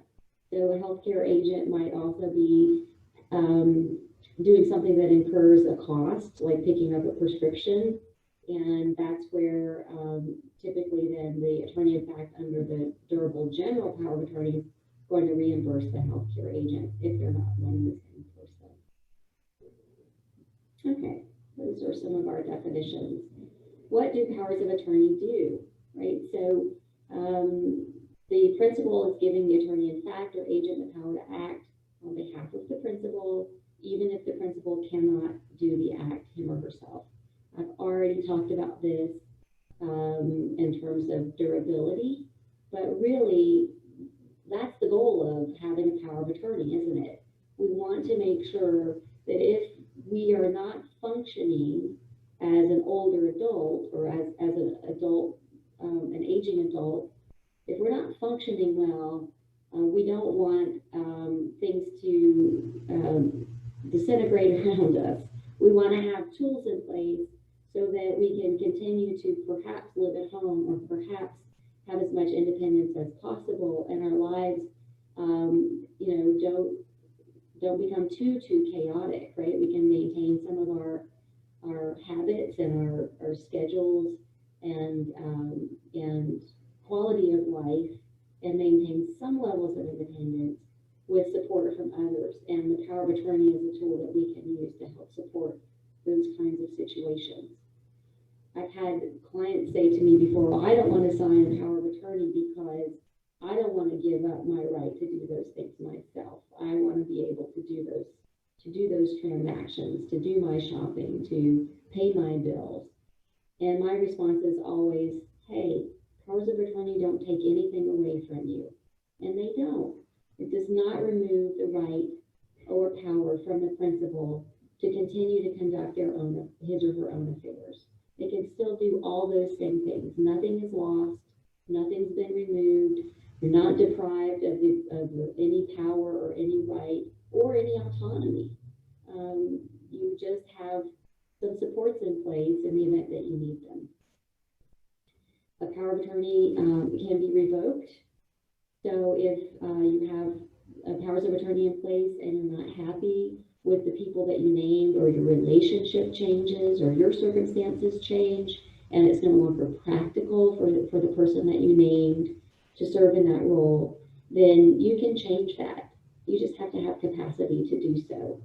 And that means you have to understand that you want to make a change, that you understand the consequences of making that change, and you're able to communicate that in a rational manner to your attorney so that they can update your paperwork for you. Powers of attorney can be broad or they can be limited. And sometimes we'll do a limited power of attorney to one family member who's going to offer one form of support. It may be a broader power of attorney to another family member that's going to offer a different level of support. It's okay to have more than one as long as they don't conflict.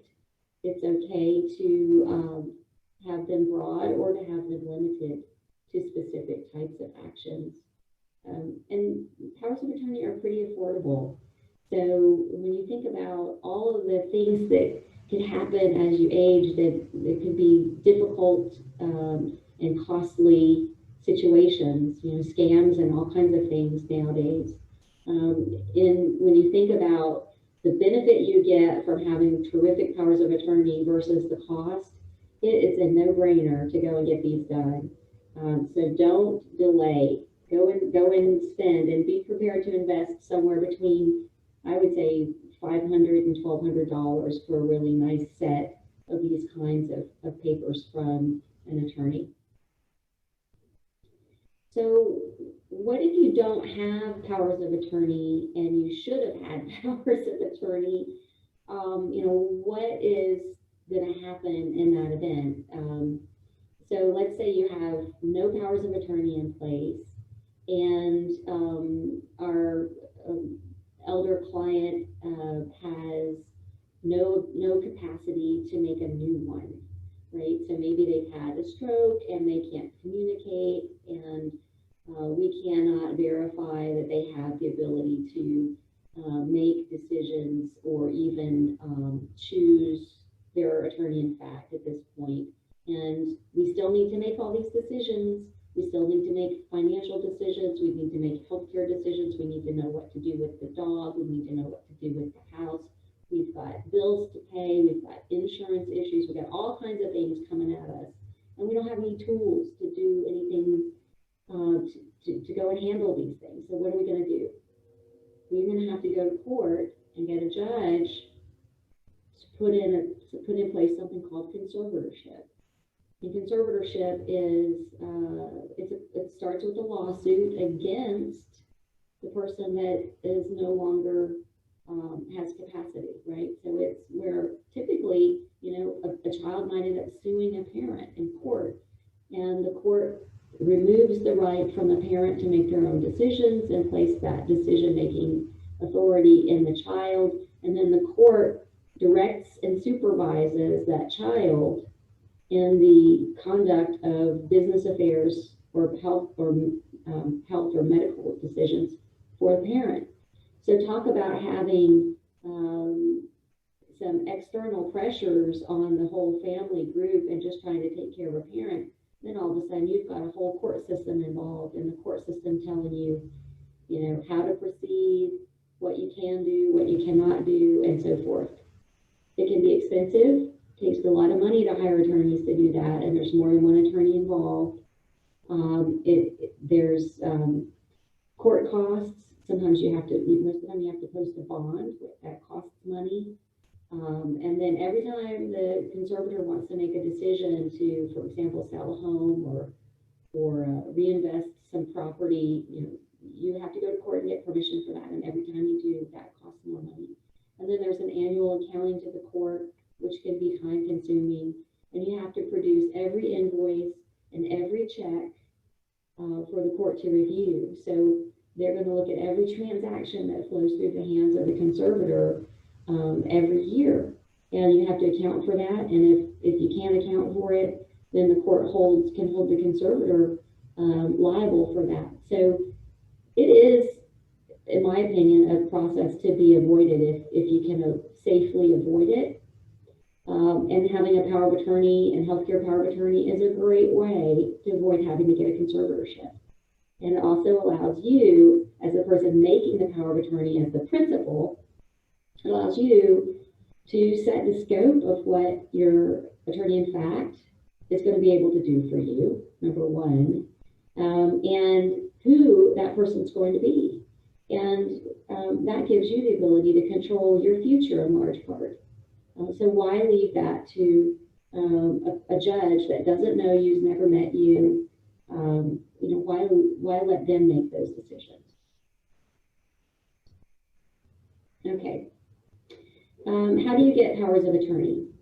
You go see an elder care or estate planning attorney and get those done. And the attorney decides if the principal has the ability to sign the document, and they may want to see medical records. They may refer you out for an evaluation with a neuropsychologist.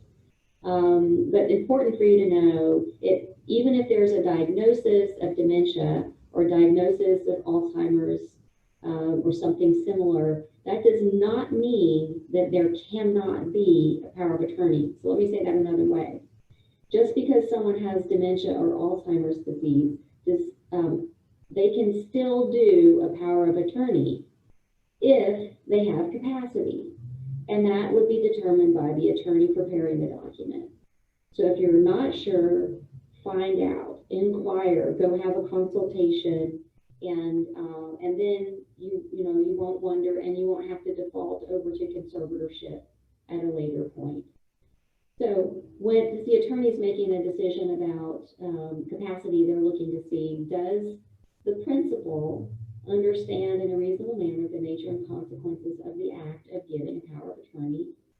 So they definitely need to know who they are. They need to know who the attorney in fact is, right? They need to know that the agent is going to be trustworthy and capable and is going to do a good job for them.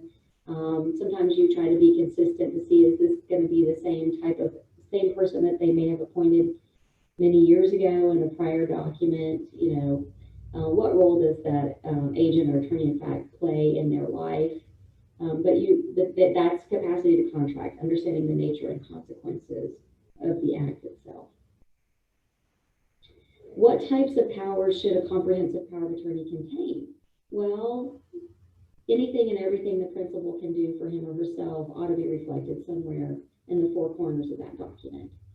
So the ability to name successors, to ask for accountings, definitely want to make sure that it allows for the handling of retirement plans and gifting, changing rights of survivorship, designations, changing beneficiary designations on life insurance and other types of assets. This is a big one, creating and funding all kinds of trusts. You definitely want that to be included in there. Handling online accounts, digital assets. You know, a lot of things are moving digital now. You want to make sure that digital matter is included in the document. The ability to do planning for Medicaid or veterans benefits or estate planning, right? The ability to give assets to others that they want to take care of. Maybe a parent has a disabled child they want to take care of. You want that addressed in the document. The ability to resign from fiduciary positions, and then spousal agreements, right, including separation or divorce.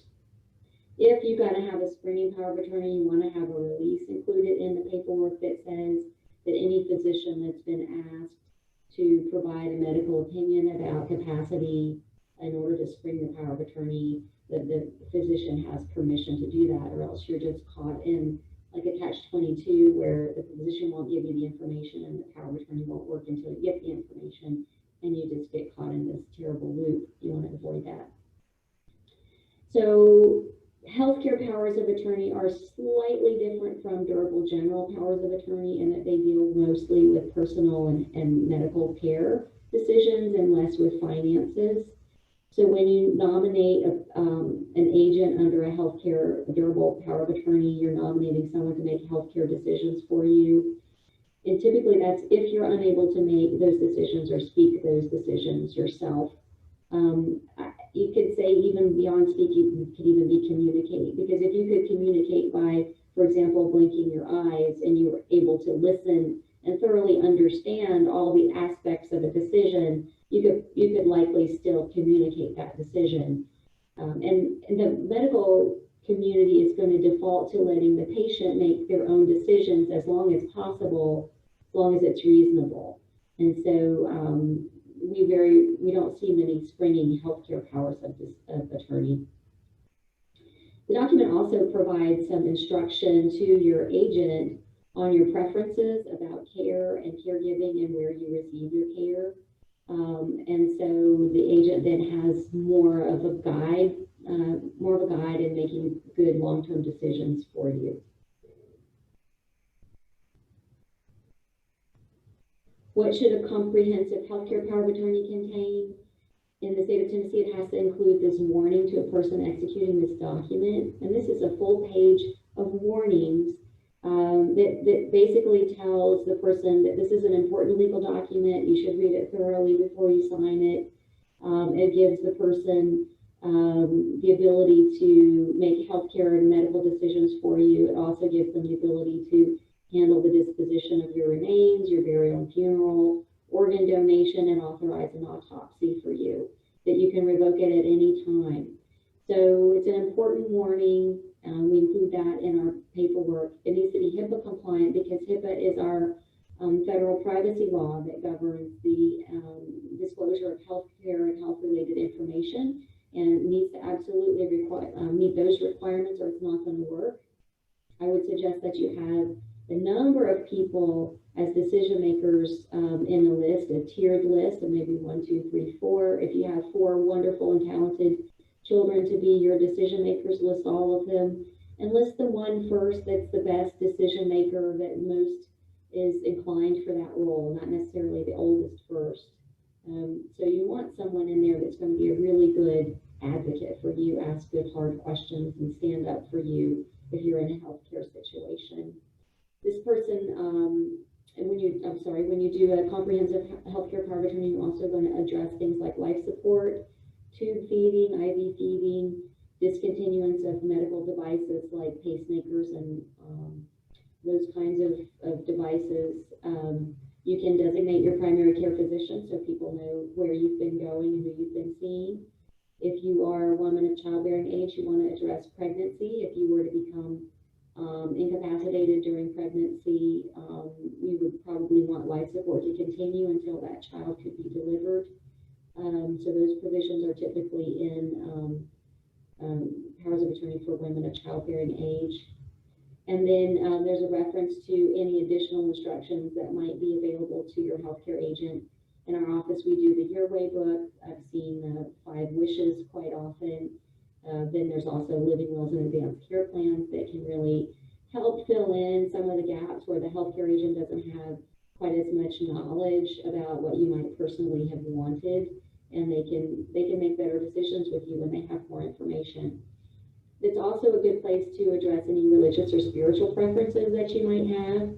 You know, some of my clients might be of the Jehovah's Witness faith, and if so, they would not want a blood transfusion ever. So that would be something we would call out in their healthcare power of attorney to make sure that they are never subjected to a blood transfusion. So if there are religious preferences, that's a good place to include that information. The healthcare power of attorney can also include information about psychiatric treatment, organ donation, disposition of remains, and autopsy, which I mentioned earlier. You can say that if a conservator has to be named for you, who that should be, who you choose that to be. You can release third parties from liability if they rely on your agent. That might make a third party, a medical provider, a little more inclined to provide the treatment or not provide the treatment that your healthcare agent is advocating for. And they give enforcement powers. So if the healthcare agent wants to do a certain type of treatment or known treatment for the principal, and the healthcare provider says, no, we're not going to do that, then give the agent the ability to either go to court and get a court order, or the ability to transfer you as the principal to another medical provider that will respect your wishes. I often think that having compensation in there for the healthcare agent is a good idea. It takes an awful lot of time, energy, and attention to be a good healthcare agent, and it'd be nice to be paid for that if there's money there for that. Amendment and revocation terms, of course, are part of this power of attorney as well.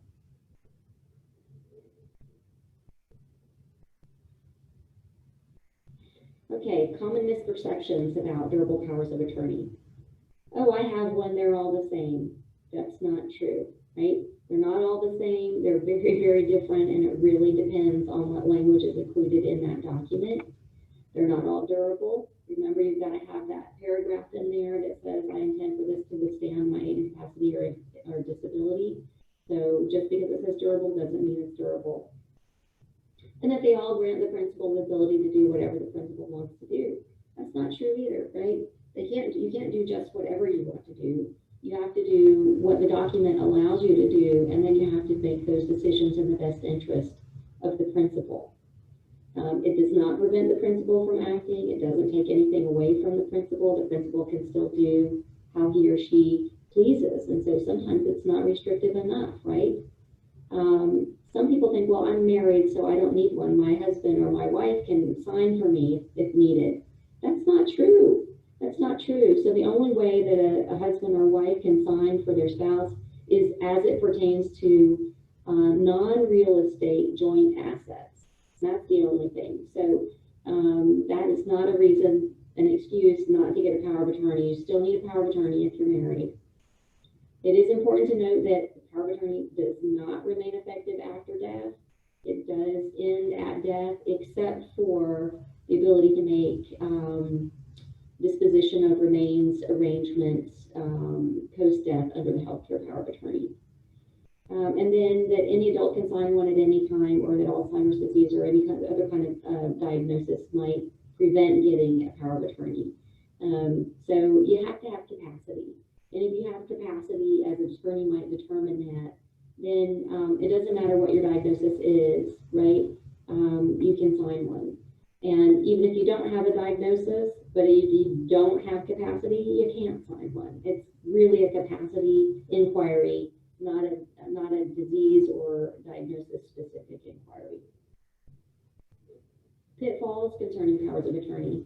The biggest one I see, not having one when you need it.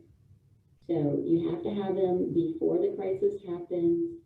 If you don't have them yet, please go get them. And if you have them already, take a really good hard look at them to be sure that they're going to do all the things that I've suggested would be helpful in this presentation.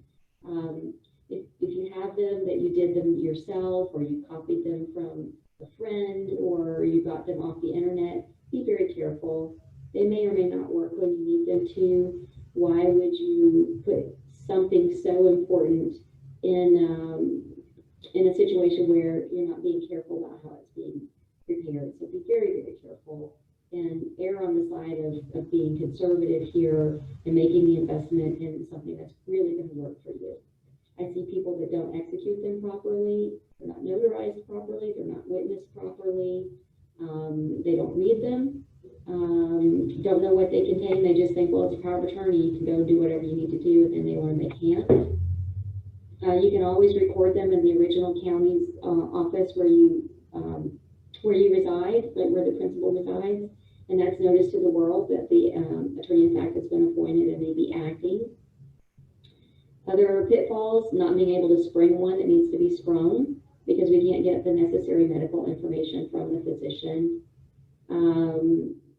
Improper choice of attorney-in-fact or agent. So if you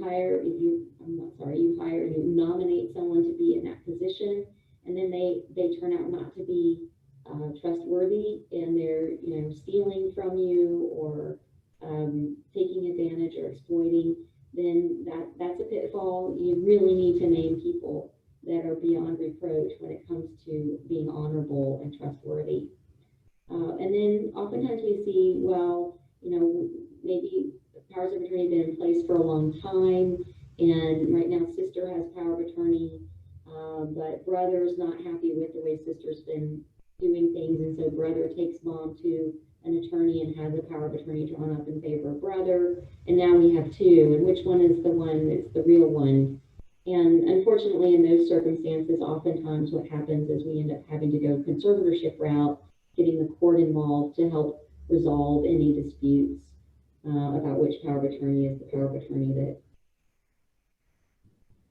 we should be honoring. So I think I'm about out of time. I'm going to turn it back over for questions, which I think come next. Thank you very much for. Great, thank you. And Amelia is, of course, here with us. And so we are going to move into our question and answer period. I know that there has already, and I don't know if Amelia, you can see that in the chat, there was a comment already or question. But just to remind everybody, we are going to unmute you all if you have a question and you're on the phone. I think you might have to press *6 to talk. I can't remember if that's exactly how it works. And then if you're through the Zoom feature, of course, we'll try to look for, if you raise your hand, we'll try to find those. Otherwise, just try to speak when no one else is speaking. All right, Amelia, I'll let you take it over. All right, thank you so much. Appreciate everyone coming into the presentation. I hope you all are having a wonderful day today. So we have one question in the chat box, which is, I'm just going to read it aloud and then do my best to answer it. It says, I got paperwork at my bank that shows I have healthcare power of attorney for my travel companion. It seemed to work for decisions when he was in ICU and unconscious last year here in Knoxville. He is disabled and quite deaf, and I usually accompany him to most medical appointments and situations involving paperwork signing, etc.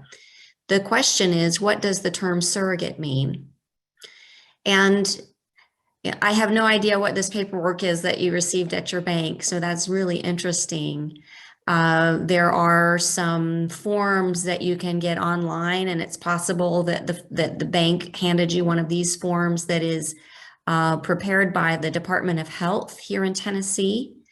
So if you were to Google the Tennessee Department of Health and you also added healthcare agent or healthcare power of attorney to that search, you would find a Tennessee.gov site where there are some standard healthcare POA forms available that you can download and sign. And if that is what you were using, then that does work in a medical environment.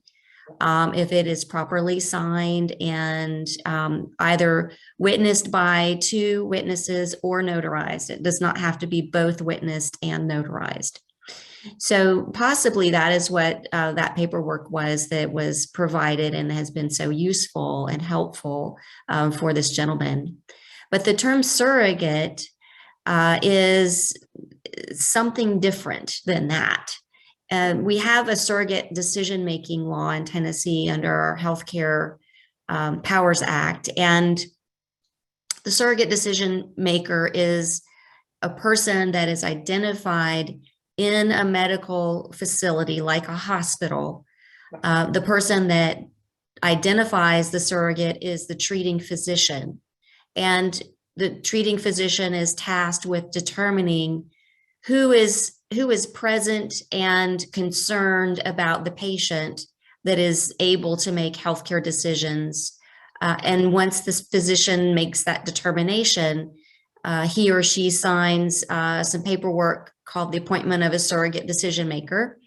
And then while you're in that particular hospital or facility, the appointed surrogate can make those healthcare decisions for the patient.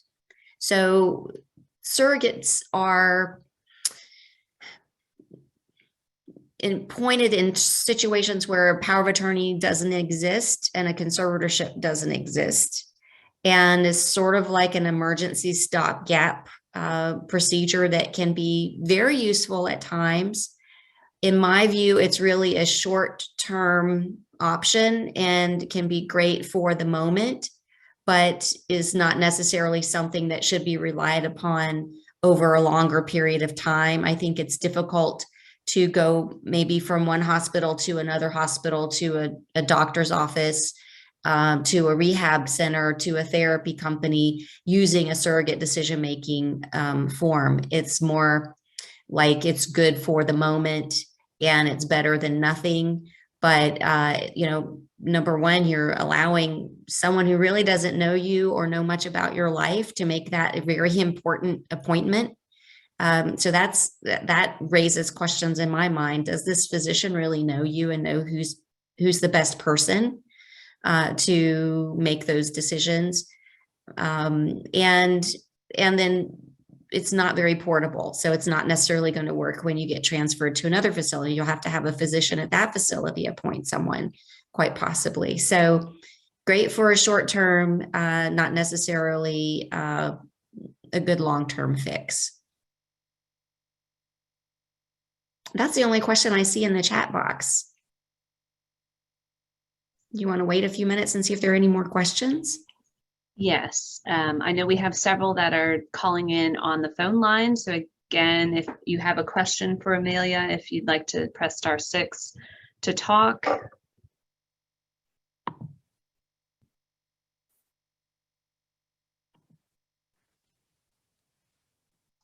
We got another in the chat box. Does it matter what state a power of attorney is filed in? So not necessarily. It depends on who wants it to be filed and what you're going to use it for. So if you are trying to, for example, get Vanguard or Fidelity to recognize your power of attorney, and the person at Vanguard is saying, we're not going to recognize it unless it's been recorded, then for their purposes, I don't think it matters if it was recorded in Knox County, Tennessee, or in Florida, because Vanguard's not here, and they're just looking for that official recording stamp, and some financial institutions require that. But if you're dealing with real estate and you're trying to sell a piece of property using the power of attorney, then you're going to want to make sure that that power of attorney is recorded in the county where the property is located that you're trying to sell. So in that instance, it does matter where it's located. But you can record a power of attorney that was drafted in Tennessee. You can record that power of attorney in Kentucky or in Florida or any other state if it meets the recording requirements for that state. And not all states have the same recording requirements when it comes to paperwork. So in Tennessee, it has to be your original and it has to be notarized, but it doesn't necessarily have to be witnessed. And then you can record it. But I know in Florida, because I had this circumstance, I know in Florida, you can't record it if it's not not also witnessed. And so you might find that there's some variation in the different states in terms of what their requirements are for recording.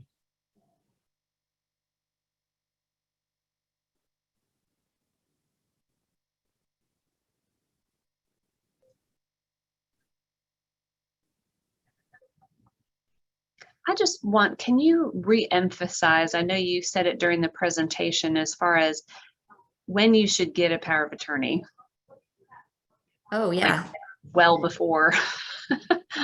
That's right, Dottie. So we want, you want to be prepared in advance of a crisis. You don't know when the crisis is going to happen. We've all learned a lot in the last couple of years about the unexpected is happening. And so, get it in advance of needing it. And then you can take it off of your to-do list, but you shouldn't be delaying. Don't procrastinate. Go ahead. It can take several weeks to get the process completed from start to finish. And so, don't delay, don't procrastinate. There's nothing worse than having someone call me with a real urgent legal need that I could address if they had power of attorney, but oh no, they don't have it. They never had it. And, they just didn't think that these bad things or these difficult things were going to happen to them. They didn't think they would ever be anything but completely independent and healthy. And that's just not reality-based thinking, right? We all know that we're human and we're vulnerable to illness and disease and accident, and we have to be prepared for that. We owe it to the people we love, to the people in our lives that are taking care of us, to be responsible.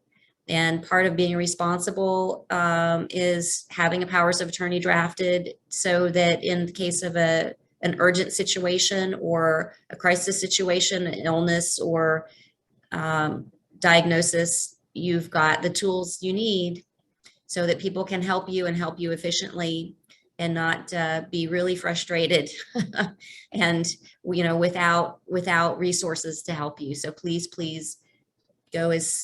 go and do and set a goal for yourself.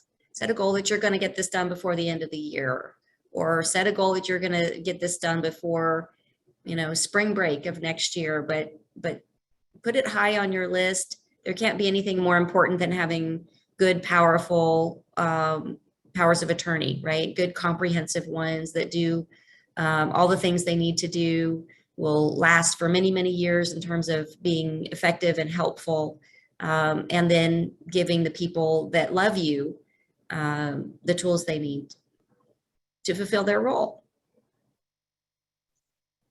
Thank you. Any other questions?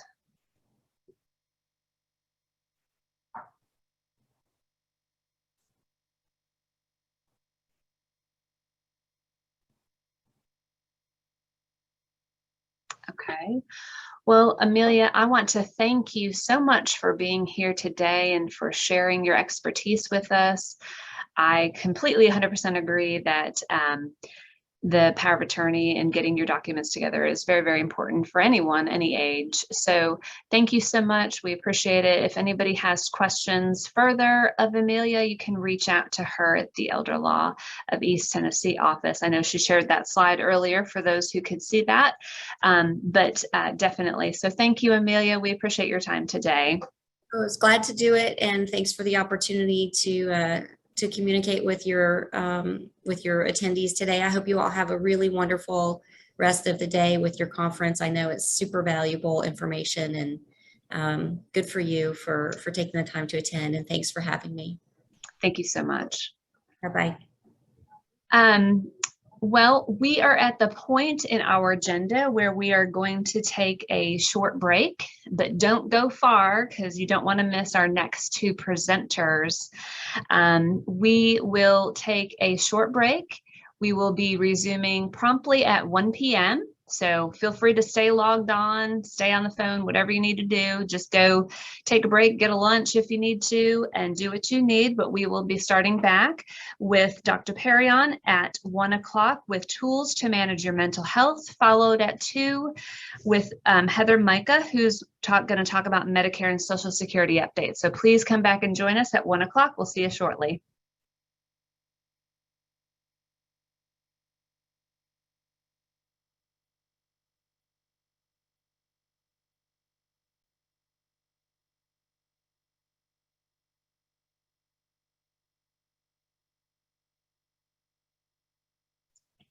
Well, good afternoon again, and welcome back for the rest of our Aging a Family Affair event. We are so excited about the speakers that we've had so far. We hope that you have enjoyed them as well, and we are looking forward to the next two presenters to wrap us up this afternoon. So our next presentation is on tools to manage your mental health. And I think, as all of our topics have been important, this one definitely is important, especially over the past month and a half, year and a half. It feels like a month and a half more than every day. But at any rate, I'd like to introduce our speaker to you today, Dr. Perrion, who earned a Master of Arts in Liberal Studies and a PhD in Health Education from the University of Toledo. As a doctoral student, she earned a Master Online Instructor Certificate and became a certified higher education course reviewer for Quality Matters. She currently works at the University of Tennessee, and prior to joining the University of Tennessee, she taught public health and aging courses to undergraduate and graduate students at the University of Toledo and Indiana State University. She has a graduate certificate in contemporary gerontological practice, and her research interests are focused on aging, especially the needs of family and professional caregivers and the social experiences of older adults with dementia.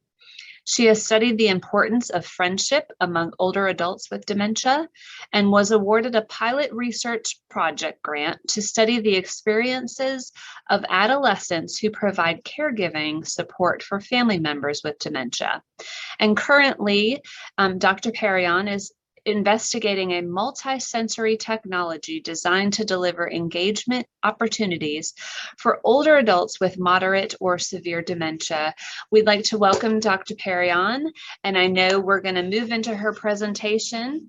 As this morning occurred, we will have a time afterwards for question and answer. So please be thinking about any questions you may have, and we will address those, or Dr. Perrion will address those in about 45 minutes or so. So sit back and watch her presentation, and thank you for being here.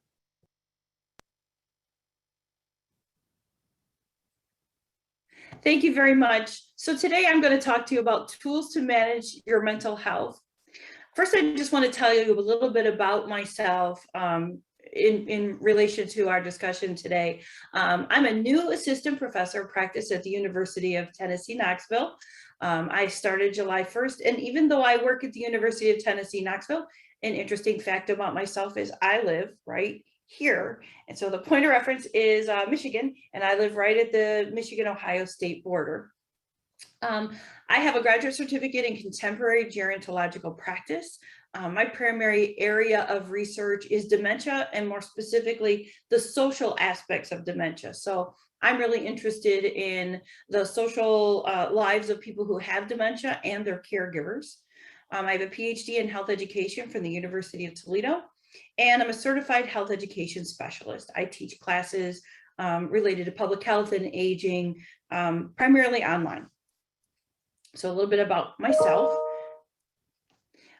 When we talk about aging and mental health in public health, we focus on healthy aging, which the World Health Organization defines as the process of developing and maintaining the functional ability that enables well-being in older age. And that's a really important concept, because we're not saying perfect health. We're not saying that you have to be absolutely like a 20-year-old. We just want to develop and maintain the functionality that we have, so that we can have the best life that we can. And that includes physical well-being and psychological well-being. And so we talk about this mental well-being, which we define as the ability to cope with day-to-day stresses of life, work productively, interact positively with others, and realize our own potential. That definition is really important because it's more than just a lack of mental illness. It's more than just feeling happy. It's about being functional in our day-to-day lives. It's being able to feel good about how we interact with others. And sometimes people say, when I say work productively, how does that fit into older adults? But we all have work in our lives. We may still have jobs, or it may be that we have things in our lives that we do personally, gardening or housework or taking care of family members. And so it's really important that we have that mental well-being and we're able to function in a way that supports that healthy aging. So adults that have high levels of mental well-being can function under adversity and adapt to changes. And certainly in this past year with COVID, that's been a challenge for all of us. But if we have that high level of mental well-being, it's a little bit easier and we can maintain control over tension and anxiety. And when we can do that, then we can actually look more toward positive relationships and way that we can be supportive. So we look less inward and we look more outwardly. And that allows us to develop mutually satisfying relationships, think about others, have reciprocity in our relationships, that give and take, and focus on more positive emotions such as compassion and love over feelings like anger or guilt. It's really important to understand that just like our physical health, mental well-being is a continuum. So if we expect that we're always going to be in the high green, the excelling state of life, we're really setting ourselves up for disappointment, because just like physical health, our mental health kind of moves back and forth depending on the situation. And I'll think about just my past week. I went to Denver for a conference. And so on Sunday when I left, I was probably closer to the yellow. I had to leave my dog for a week. I had to leave my daughter for a week. I had to go through all of that stress of traveling and the flight and the strange town. And so maybe I was more in the unsettled. But then Monday and Tuesday, I was probably closer to the greens because I was with friends that I don't see very often. I was having a good time. I was enjoying myself. So I was more excelling than not. But then Wednesday, I had to give a presentation at a national conference. So I probably went closer to the yellow. So just sort of that example of I kind of went up and down. It's really about trying to find a general equilibrium whenever possible, but not being too hard on ourselves when we go to one extreme or the other. So I'm a scientist, I'm a public health expert. I have to give you a little bit of background. I promise there won't be a lot of numbers. But I want to talk about the prevalence of mental illness in the United States. And it's important to sort of identify what we mean by mental illness or lack of mental health, because that can run the gamut between short-term disability, maybe it's a situational disability, and a true mental illness. And again, that continuum, that not everybody experiences mental illness on a permanent basis, but may have a temporary crisis. A good example of this might be going through a loss. And so you might feel depressed for a short period of time and then feel better after a couple of weeks. But over the course of a year, this year that I'm using estimates for is 2019, there were about 51.5 million adults, which is just under 21%, with a mental health issue.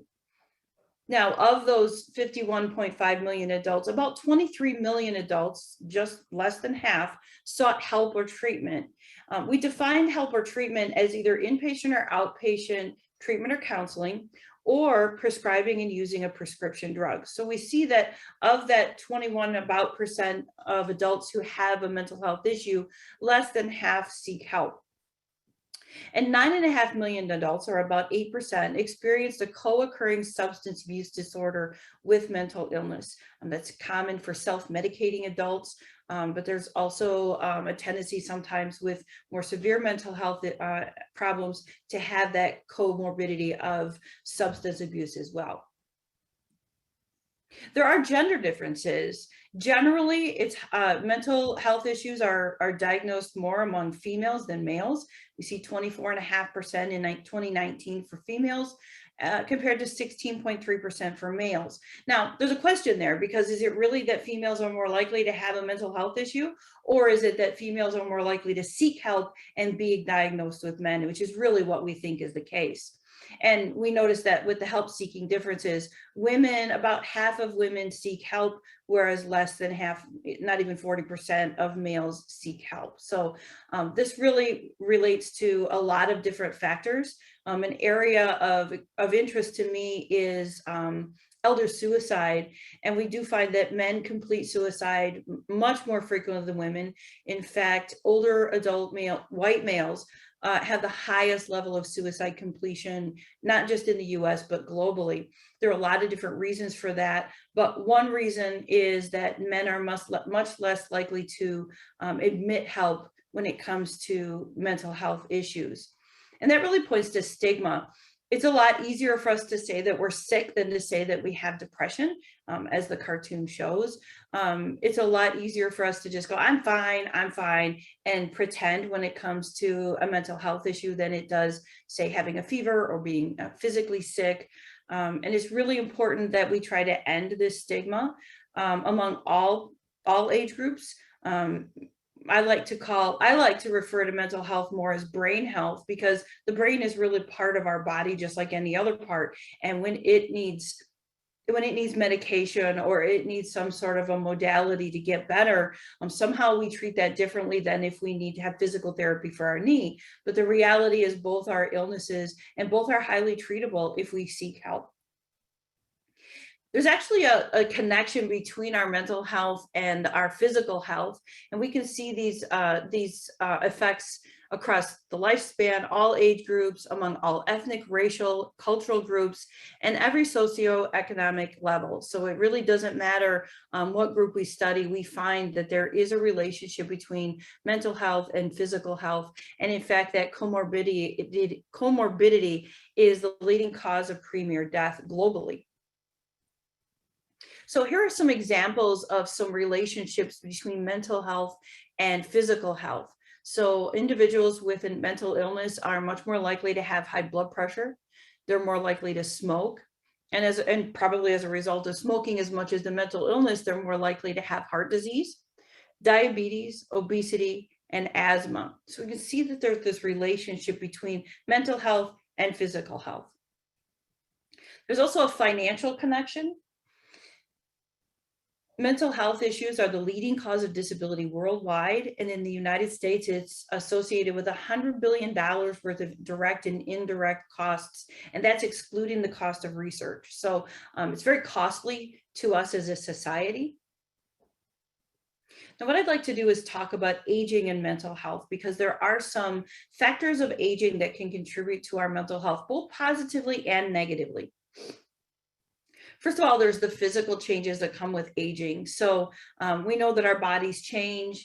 There's some obvious changes. We can see that there's a physical change. I'm 53. I get to say I'm 53 because I don't turn 54 till later this month. But I can see these changes coming over in my body. And I certainly don't look or in some ways feel the same way I did when I was 35 or 25.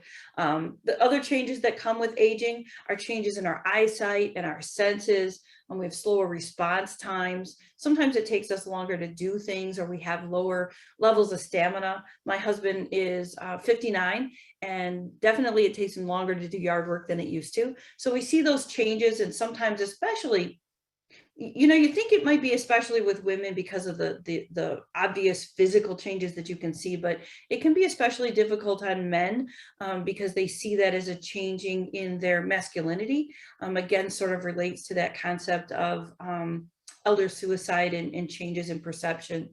A lot of times as we age, we experience pain, joint pain and arthritis, might be a little bit more sore than we were when we were younger if we engage in activities. And then there are changing abilities. And one really big change in abilities that can affect mental health is the ability to drive. This is a really big topic in research and in gerontology, is just that ability to be self-sufficient. I live in Michigan. We are very, very not bus friendly or transit friendly. Everybody's expected to have a car. Even in the suburbs, I can't get to the grocery store without a car. So, losing that ability to be self-mobile is very challenging. Many older adults find that even when they're driving, they don't drive at night or in inclement weather. And those abilities can wear on us in a psychological way as well, because we see ourselves as changing and maybe feeling a little bit less independent than we once did. There are emotional changes, and a lot of these are really good. I love this lady. You know what? You just feel like she wants to wear this and she's going to wear it. And that's fantastic. And that's a change that comes with age. We have this sense of emotional stability. We know ourselves better. We know what we like and what we don't like. And that gives us a certain level of freedom that we perhaps don't have when we were younger. We also have greater levels of experience and maturity. And so things just don't bother us maybe as much in many cases. In fact, there's a great social psychologist that I love. Her name is Linda Carstensen. If you're interested in, after I talk about her work, if you're interested in her, I've put a resource in the references at the end of my presentation. But she's done some study with a theory called socio-emotional selectivity theory. It's a really fancy name. What it basically says is, as we age, we actually are happier and we have better social and personal relationships because we decide who we want to have relationships with. So when we're younger, in our 20s and 30s, we may make relationships with people we don't even like because we feel like we have to, because they can somehow help us in our journey through life, or we need them for their jobs or something else. But when we get older, we say, we only want to be friends with people that make us feel good about ourselves. And so those high drama friendships and relationships tend to go by the wayside. And so that's an emotional and a experiential change that can be really positive for our mental health. And again, just some of the freedoms from social constraints. If we want to wear something, we wear it. And we don't care if it's in style or not. If I want to wear my hair this way, I wear it. I stopped coloring my hair recently. And I don't know, sometimes it passes as blonde and sometimes it doesn't. But you know what? I don't care because I'm happy with it. So again, just a positive change that can really influence our mental well-being in a good way. Now, we also can experience cognitive changes. And as a dementia researcher, I really want to emphasize that dementia is not a normal part of aging, and it's not something that we should just expect is going to happen to us. I teach young students, often undergraduates, about dementia and aging. And a lot of times they mirror whatever their experience is with their grandparents, because that's the most exposure they have to older adults. And so if their grandparents have dementia, a lot of times they'll assume everyone who's over a certain age has dementia. But I want to share this graphic from the Alzheimer's Association. And this is estimated lifetime risk of Alzheimer's. And so again, my younger students assume that everybody who's 85 has dementia. But if we look at the actual numbers, men who are 85 have a 12% chance of developing dementia, and women have a 20% chance. But what that really means is 80% of women 85 and older aren't going to have dementia. And so certainly it's something that we want to look for, and we want to continue to try to find better treatments. But it's not something that we should constantly fear or assume is going to happen to everybody. And so I think that we need to be aware of the fact that it's totally normal to forget somebody's name or forget where we left our keys once in a while. It doesn't necessarily mean that there's a serious problem, and we shouldn't feel this worry hanging over us all the time. Other changes that can affect our mental health are social changes. And we all experience these throughout our lives, but perhaps in later life, we experience them a little bit closer together. And they can include loss, divorce, children growing up. I have a 20-year-old and she's half out of the house, half in the house. And sometimes it's liberating and sometimes it's really sad. So that can certainly change how I feel about my life. Friendship dynamics can change. Again, going back to that idea from Linda Carstensen of, we decide what friendships we want and that are productive. Loss of work, again, it can be very difficult for men and women, but is especially associated with depression with older men because they see this major part of their lives is gone. And what research shows is that women have a little bit easier time in general, transitioning from no longer working to whatever their new role is outside of the workspace, and that sometimes it can be a little more difficult for men. And of course, isolation sometimes happens with older adults. 1 in 5 older adults experience social isolation. So if you know someone that is experiencing that, you can certainly make a change in their lives just by talking to them, dropping them a line. I have a woman down the road, I secretly send her letters. She has no idea who's sending these letters, but I send her, she doesn't talk to us, but I send her letters anyways and just say, I hope you're having a good day. So these are certainly areas that can affect how we feel about ourselves and our mental well-being. There's another part of this that socially I really wanted to talk about, and that's social expectations about aging. Because if you watch commercials or television or look at print ads, society sort of depicts growing old as one of two things. Either it's absolutely miserable and you're going to be lonely and you're going to be sad and you're going to have memory loss and you're going to be sick, or it's this awesome expectation that you're going to go and do everything. You're going to go and you're going to, even if you never used to hike or bike, you're going to go out and bike and hike, and you're going to skydive, you're going to do everything. And so there's this, from a mental health standpoint, either one of these generalizations can be unrealistic and they can affect your mental health. So, you know, the reality is it's probably neither one of these, because what we know is that growing old really is just a continuation of life. So I wake up this morning and I'm 53 years old and I might say, oh, I'm 53. But you know what? Today isn't really all that different than when I was 35. And I kind of expect that when I'm 74, that's probably what it'll be as well. Or I hope that's what happens. So we know as we grow older that old age is neither completely free of stressors or an unbearable burden of unhappiness. And that's wonderful, because it means we can just live our lives. And I said, be careful of unrealistic expectations, but I also want to point out that perhaps this is the best time in all of human history to grow old, because we have choices. And I could not use this picture, because the sky is not the limit. If William Shatner at the age of 90 can go to space, we can do what we want to do too. And so we find older adults these days are taking on what we call second careers. So they're going out and reinventing themselves. I'm done with my regular career. I want to try something new, just to try something new. And that's fantastic. It can be liberating. And what it means is that if we are experiencing a certain level of stagnation or depression, that we can go and reinvent ourselves to some extent. I have a great picture that I've used in my classes before of a woman who turned 100 years old and she graduated from college. And she did it just because she wanted to. She started college when she was young and never got to finish. And that's fantastic. We can set goals, whether they're William Shatner going into space, or it's that we want to walk a 5K, or we want to try something new. And we have that ability to do that today, much more so even than 50 years ago or 60 years ago, where it was you retire, you go home, you watch TV, and then you die. We can go through the gamut of experiences after retirement. And that's a fantastic prospect for us in this day and age. I'm not looking forward to growing old per se, you know, I'm happy at 53, but I'm not afraid of it either, because I know that I don't have to face that sort of stagnation as I grow older. So now what I want to do is I want to talk to you about some things that you can do to help maintain your mental well-being and stay as positive as possible. So I'm going to give you the big 7.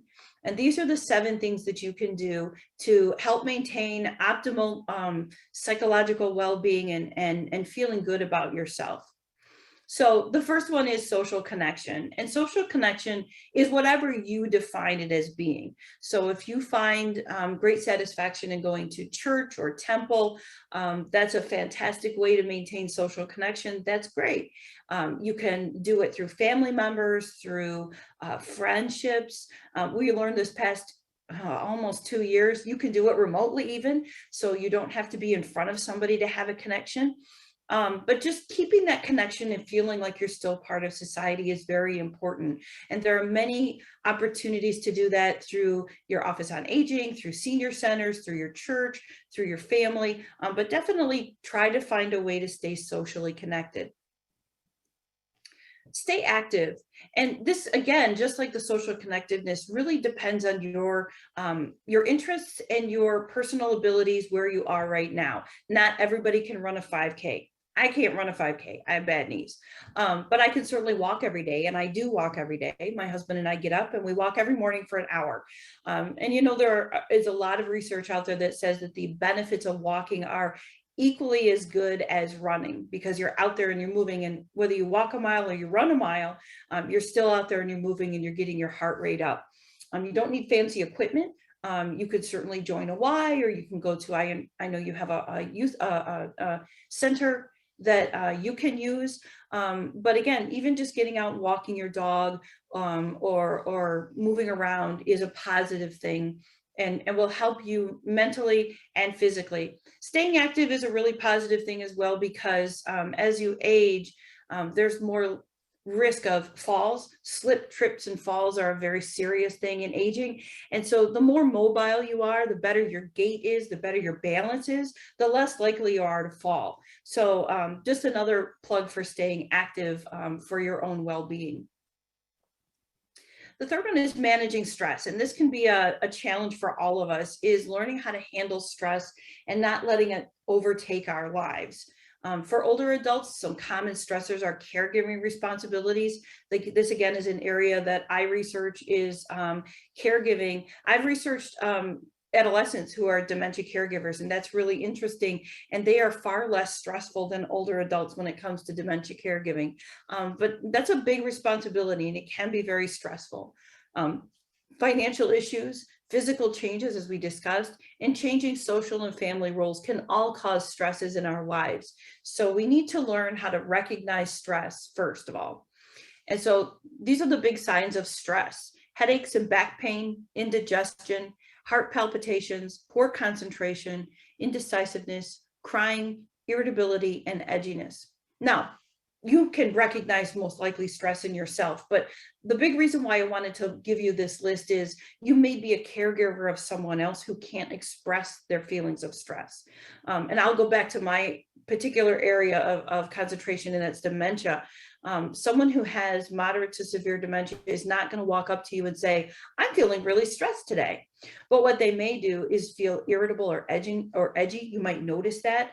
You might notice that they're wandering or behaving a little bit differently. These in dementia can be signs of stress. My mother-in-law had dementia. She passed away 2 years ago. And I could always tell when it was time for her to go home, because she would start feeling stressed. She would ask the same questions over and over again, and she would get just a little irritable with us. And we could tell that she needed to go home because she was feeling stressed. So if you're a caregiver of someone who cannot express stress, these are some symptoms to look for. How do we handle stress? Well, there are a couple of really great ways. We'll go back to that physical activity. If you can get up and move around, that can really help you just sort of alleviate the stress. Taking a walk is a fantastic way to just work through things in your mind and get some physical activity, and the endorphins go up, and it helps quite a bit with stress. Finding a hobby. I read an article just the other day, a study that said that hobbies are fantastic with stress because they help divert your attention away from the problem for a little while and give your whole system just a chance to breathe. So whether you like to fish or sew, or my husband apparently has taken up Legos recently. So we're doing these ginormous Christmas Legos with like 1,500 pieces. But you know, if you're feeling stressed and you sit down and you do Legos for half an hour, it's fantastic. So just getting that something to get you away from it. Animal companionship, if you like animals, is a fantastic way to release stress. Just petting an animal, being around an animal can lower your heart rate and lower all of the bad feelings and release good hormones and make you feel better. So I don't know if you've noticed, but my companion is sitting right behind me here. He's sleeping. He won't leave my side because I just got back from Denver, and he's afraid I'll disappear again. But just having my dog in the room, even if he's snoring next to me, just helps calm me. So animal companionship can be a great way to relieve stress. And meditation. And a lot of times people think meditation means that you have to have some sort of a guru type knowledge of how to meditate. But even just sitting quietly in your own thoughts, calming thoughts in prayer can be very good for lowering your blood pressure and feeling better. And what I'd like to do right now is give you a stress relieving activity. So Angela and I are going to do this together. we're going to do a progressive muscle relaxation routine. And so, Angela, what I'm going to do is I'm going to talk you through this. Okay. So Okay. I'll do your counting for you. Okay. So Okay. you're going to sit in your chair, which you're doing now with your hands in your lap. And the first thing you're going to do is you're going to squeeze your toes and squeeze them, and then relax them. And now you're going to tense up your legs and you're going to hold them really, really tense, really tense, and then let them go. And then we're going to tense up our arms. So we're going to tense them out really tense. Hold them as tight as you can, and then relax them. And now we're going to do a breathing relaxation. We're going to breathe in, and then when I tell you, you're going to breathe out really hard. So breathe in. And now breathe out really hard. And now this one's going to be weird. You're going to scrunch up your face. And you're going to hold all those muscles really tight. And then relax them. And then the last one, you're going to tense up your shoulders. And then you're just going to relax them. So this is a progressive muscle relaxation routine, and you can do it over and over again for a few minutes. And when you're done, what you should find is that all the tension that you might hold in your body, you've let go of. Another good one, it's not on the graphic, that you can do is I tend to tense my teeth. And so you can tense up your jaws and then let it go. But just sort of going through that routine causes you a couple things. It does release the tension that you're holding in your body. But the other thing is, for the 5 minutes you may go through this tension, thank you, Angela, that you may be going through this routine, you're not thinking about those problems because you're concentrating on what you're supposed to be doing. And so this can be a very effective method for releasing stress. The next item I want to talk about is preventative care. This is really important. This is good for your physical and your mental well-being. The first one is take care of your teeth.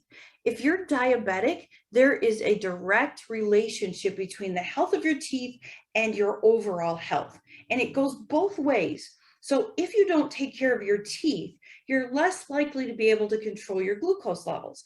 And if your teeth are really bad, you're not going to follow a healthy diet. You're not going to get in the healthy food you're supposed to eat because it hurts to eat. And also your glucose level affects the health of your overall oral health. So brush and floss, find a way to get a cleaning. If you don't have dental insurance, look around your community. Many dental offices offer free clinics. My parents both go to a free clinic for their teeth once a month. There are free cleanings for older adults. So that's not in the Knoxville area, but many communities have that. So whatever you need to do, take care of your mouth. It's really important. Make sure that you get your regular screenings. I know it's not fun to get a colonoscopy, but it really is important. And especially since the pandemic, there's been an uptick in colon cancer cases. So get that colonoscopy. Just do it. We all go through it. Just get it done. Women, get your mammograms and your pap smears. If your doctor is no longer asking you about these tests, you ask. Many doctors, they don't ask older women if they need their mammogram. They don't bring up pap smears because they think, well, that's embarrassing. And, an 80-year-old woman doesn't want a pap smear. Get your pap smear. It really is important. My mother-in-law had dementia, but she actually died of ovarian cancer. She hadn't had a pap smear in years. I hear stories of women who don't have mammograms after the age of 65. Please get your mammograms. Men, get your prostate exam. Make sure that you go through these regular screenings just as you did when you were younger. It's important. Care for your sight and your hearing. This is the window of the world. And so you need to make sure that you can see and hear as well as possible. And I just read this morning that if the new bill passes, we're going to have hearing in Medicare. So that's fantastic. But make sure that you take care of your sight and your hearing. Again, wear your glasses, don't be proud. And if you see that you have a problem, go see your doctor right away, because there are many conditions with your sight that can be treated very easily if you catch them early. Please get good walking shoes. This helps with physical activity, because if your shoes don't hurt, you're more likely to walk, but it also makes sure that you don't trip or fall. And so have some good shoes, and don't be too proud. You don't have to wear high heels. Wear the good, comfortable shoes that are going to make sure that you're safe. And use supportive devices in your home.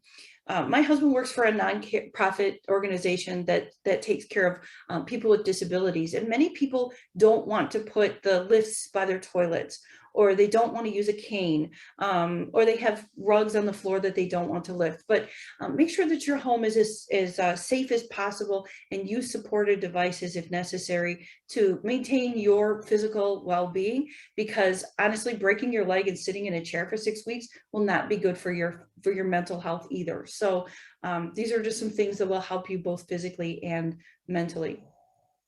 Follow a healthy diet. The Alzheimer's Association recommends 2 particular diets: the DASH diet, which was designed for people with high blood pressure, and the Mediterranean diet. Both of these diets emphasize much fewer servings of meat and sweets during the week. I know, sweets, we all love them, but eating fewer of that and eating a lot more of cereals and beans and nuts and seeds and fruits and vegetables. That's a much healthier diet, and it's been shown to help with psychological well-being and also a reduction in risks for Alzheimer's disease.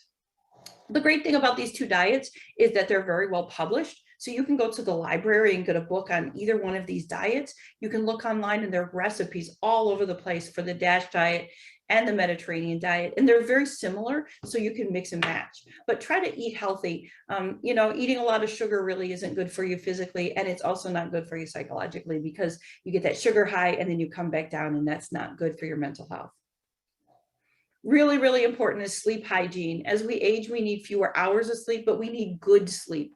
We need to be able to count on a good routine sleep habit. And so here are some good habits for sleeping well at night. Avoid blue lights 30 minutes before bedtime. So, you know, don't look at this just before you go to bed. Don't look at your phone. Try not to watch television. Turn off all your electronics and get away from that blue light, because it brings up your cortisol levels and makes it more difficult to calm down and go to sleep. Lower the thermostat just a little bit and follow a regular schedule. My husband and I, even on the weekends, we sleep in, which means we sleep in till 6:30 or 7, but we never sleep past 7 o'clock. So get up at a regular schedule, go to bed at a regular schedule. Lower your alcohol and caffeine intake at night. And finally, get as much fresh air and exercise as possible, especially in the cooler nights. If you go out and take a little walk around the block before bedtime, that's a great way to kind of tire yourself out and help yourself get to sleep a little bit more easily. And Angela, we're going to do one more technique here. This one's a breathing technique. It's called the 4-7-8. I originally had a slide here. It was the Tootsie Pop owl. How many licks does it take to get to the center? How many times do you have to do this breathing technique? I don't know, because after 4, I'm asleep. So I literally used this one last night. I flew in yesterday. I was exhausted and yet not tired. I couldn't get to sleep. And I always tell myself this isn't going to work. And then I do it 4 times and I'm asleep. So this is a tried and true exercise that I'm going to talk you through. And I'll tell you what we're going to do.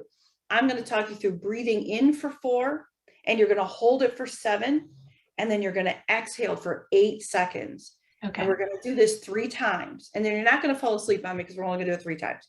But so ready? I think my boss will appreciate that. So here we're going to go. We're inhales for 1, 2, 3, 4. Hold for 1, 2, 3, 4, 5, 6, 7. Exhale 1, 2, 3, 4, 5, 6, 7, 8. Inhale 1, 2, 3, 4. Hold 2, 3, 4, 5, 6, 7. Exhale 2, 3, 4, 5, 6, 7, 8.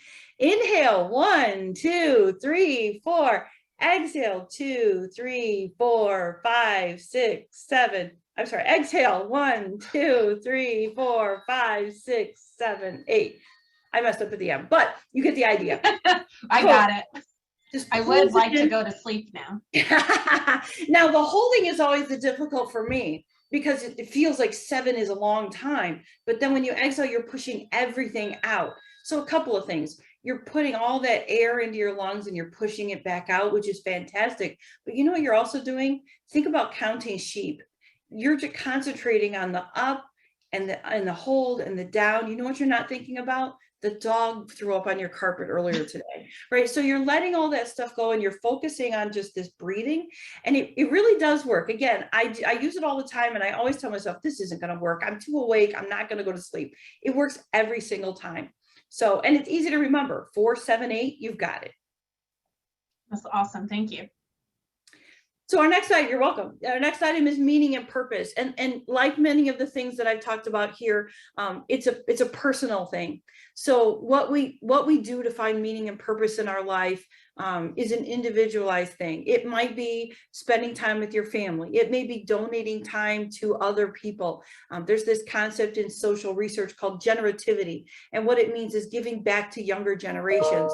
And it can really be very meaningful for older adults, because if you look back and say, I've had my career, I've gone through school, I've done all these things, how can I then give back and give meaning to the generations coming up? And so you might volunteer, you might take care of your grandchildren or your neighbor's children. For some people, going back and finding another job might be the way to do it. Some people really like to work, and like everything else, we should allow people to do what they like to do and what brings them joy. So whatever that is that allows you to find meaning and purpose, go out and find it, and that will help you maintain your mental well-being and equilibrium in life. So those are my 7 items. What I wanted to do was give you some resources. This is not a comprehensive resource. As I explained to Angela before we started, I did look in the Knoxville area and found resources that also said that they were currently not available due to COVID. So I'm going to stay in the general, and I know that Angela can interject with some local resources that either I didn't find or that she may know are available now. But I'm going to start at the national level with SAMHSA. SAMHSA is a sub-department of the U.S. Department of Health and Human Services. I provided you with a website for them, specifically for older adults. SAMHSA is fantastic because it provides mental health and substance abuse resources, including research information, facts and figures, and national programs.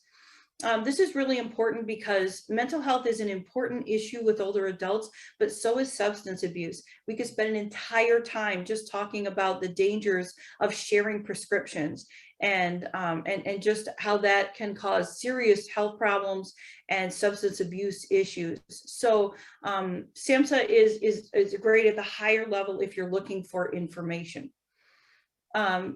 More local, the Mental Health Association of East Tennessee is funded by United Way, and they provide free mental health screenings and additional preventative and care services.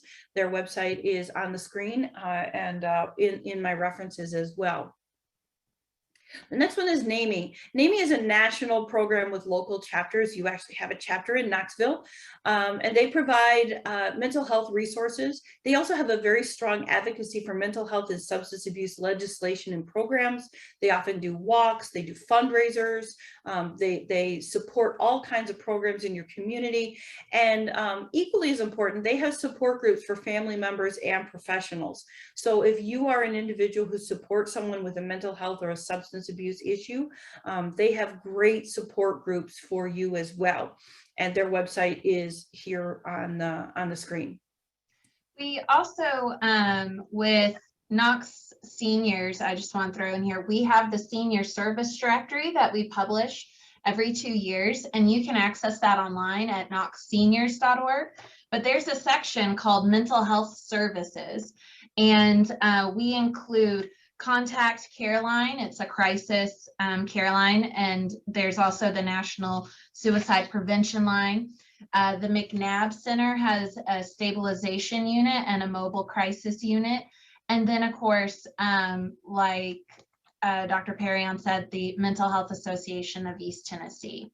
And so there are also some mental health treatment and counseling options in here. So we invite you to definitely peruse our website, knoxseniors.org, and find the yellow senior service directory button, because there's a wealth of information in here.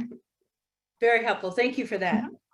The last resource that I had, and I just noticed I have citation 12 at the bottom of my slide. So, you know, no one's perfect. I actually just went to the city of Knoxville and found some resources there as well.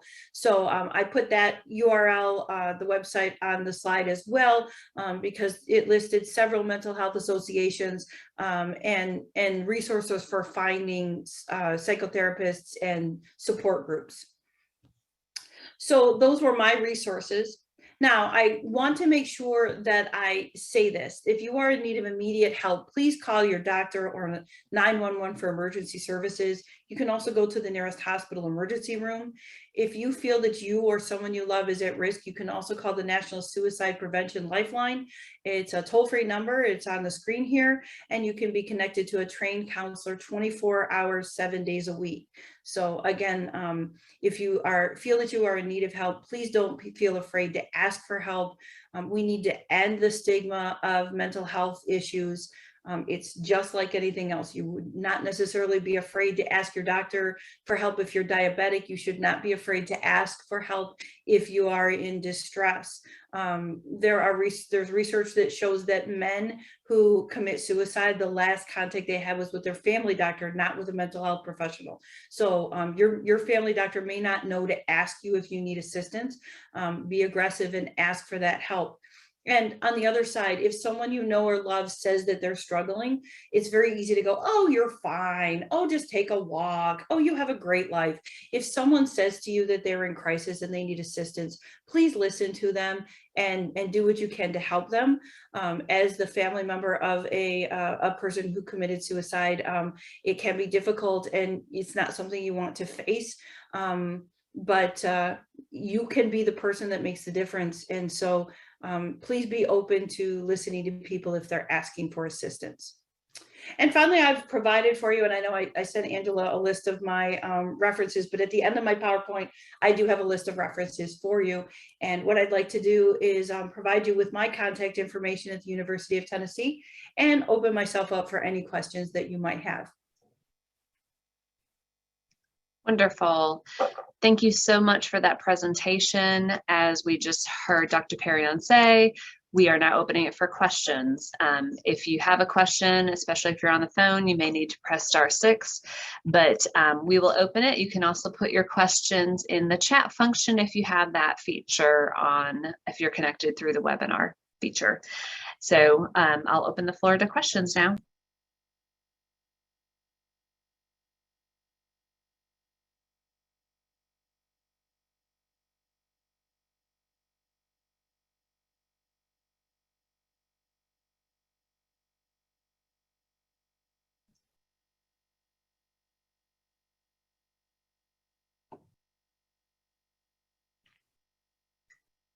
I will, while we're waiting on folks to ask that question, I think, oh, okay, hold on, sorry.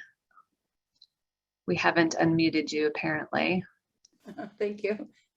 All right, apologize about that. No wonder you're like sitting there quiet, right? I was gonna say, clearly. While we're waiting on questions from our audience, I would just like to say, you know, I appreciate you sharing so candidly about all of these mental health situations and the importance of taking care of yourself. I would also like to do you know much about the caregiving, you know, as far as the mental health of caregivers and things like that? It's all, you know, we're kind of talking in general about taking care of yourself, but the importance of caregivers taking care of themselves mentally as well. Well, I think the morning session was really informational. It was very helpful. I found myself, as I was watching your speaker this morning, just nodding my head over and over again about many of the things that she said. And probably the most important thing is finding time for yourself and valuing your own mental health, because you can't help someone else if you're in a situation that you're not your best. And so I know as a dementia caregiver myself, my mother-in-law had dementia and my father now has Alzheimer's disease. It can be frustrating, it can be hard, and it can be very rewarding as well. So don't want to say only negative things about being a dementia caregiver, but seeing your own needs, making sure that you're taking care of yourself and recognizing the stress that can come along with caregiving is really important. And I really did want to point out the signs of mental distress among people who can't express themselves. You know, when you care for someone and they're agitated or they're upset or they're pacing or they're aggressive, sometimes that can be a sign of something else going on. And so watching for those signs in others can be really important. I see a question here. Can you talk a little bit about how to help older adults who feel fatigued through their depression and find it hard due to low energy to utilize the resources you mentioned? That's a really good point. There's sort of this, I think that was a direct message. So there's sort of this cycle where if you go through depression, you feel low energy, and because of the low energy, you don't seek help, and you have to break that cycle. And sometimes what that means is you need to enlist someone else to keep you going. And so if you don't have the motivation yourself or the energy yourself, to have somebody else that helps kind of pull you along and say, okay, I know you're feeling down today. I know you're feeling like you don't necessarily have the energy to go through this, but let's just go take a walk. Let's talk. Let's spend time together. A lot of times people will think, especially unfortunately, because of stigma associated with mental health, they don't want to ask if you're okay. They might notice that you have low energy. They might notice that you're down or seem down, but they think that the kindest thing to do is not ask. And so I wanted to clarify when I said at the end about experiencing suicide. My first husband committed suicide, and many people saw that he was depressed and sad, but they didn't ask. There's this term called gentleman's agreement, and what it means is that we understand that somebody might be struggling, but we think the kindest thing to do is not ask them if they're struggling. And so that's in fact not true. And so reaching out to others for help, and conversely, noticing if someone else is struggling, reaching out to them and not waiting for them to come to you. And it's a little bit like exercise. You may not feel like doing it, but after you do it, you will feel better. So, you know, if you're feeling like you don't want to go seek help, you know, just keeping in mind the longer picture that you may not want to do it, but in the end, you might feel much better about it. I had a question about if you're concerned about a family member and their mental health, is there a way to express your concern with them without their getting defensive? Yeah, that's a tough one. And I think it just comes from a place of caring. And I think it comes from, especially, you know, I see a lot about men, and I don't mean to make it sound like men are some totally different animal, but I think we're much more careful about this when it comes to men. We don't want to ask men if they're okay. And that is one of the reasons why we have such a high suicide rate among older men, is we don't ask. We just think they're fine, they're okay. He just wants to be alone, instead of thinking that they're isolating and struggling. So I think you come from an area of not being confrontational, not being accusatory. So sometimes what you have to do is address it a couple of different times and in a couple of different ways. There's I do this talk on mental health that I talk, and I didn't have time for it here, but talk about a program called Men in Sheds. And it's this program for men who are experiencing loss, or for other reasons, maybe they've retired, need some emotional support. And what they say is that with men, if you walk up to a man and you say, are you feeling depressed? They're going to feel defensive and say no. That men talk to each other shoulder to shoulder is what they say. And so it's better to spend time with a gentleman and enjoy an activity, go to a football game or work in the yard. And during that process, talk about things. That's a much easier way to get someone to open up. With women, it's a little bit differently. Generally, it's and I hate to be stereotypical, but in general, women, it's easier to talk more directly about feelings than men. So the other thing is enlisting other people maybe to be supportive, so that it's not just one person that says, I noticed that you may be feeling down or that you may be having issues, so that it doesn't feel like it's one person coming at them.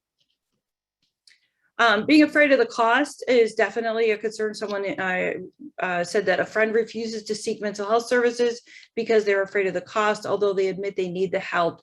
I think encouraging them to start with their own family physician with just a regular office visit, that's about as low cost as you can get with professional help, and just seeing if there's anything from a pharmaceutical standpoint. A lot of times, if someone is feeling depressed, just taking medication can help. But there are many free services out there for mental health.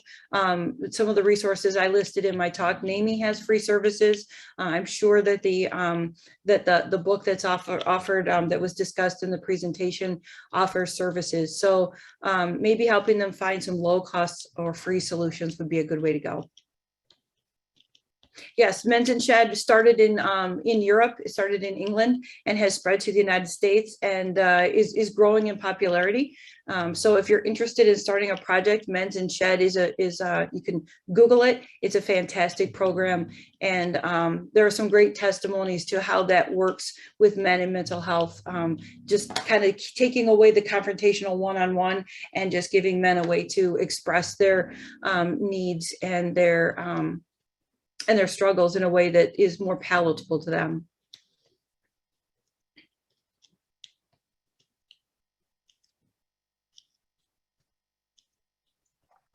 We have time for a couple of more questions. Is there anyone on our phone lines that would like to ask a question? If so, you can press *6 to unmute.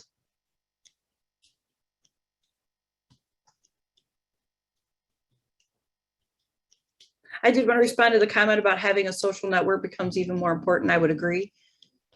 The more isolated you are, the less likely it is that someone's going to notice that you're struggling.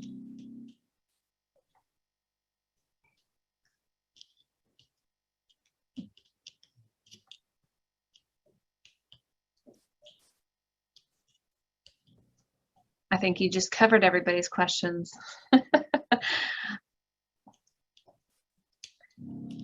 Well, I did you see any more questions in the chat? I don't see any other ones in the chat. Okay. No. I didn't know if it came to you. Well, I do want to thank Dr. Perrion for joining us today, sharing this very valuable information.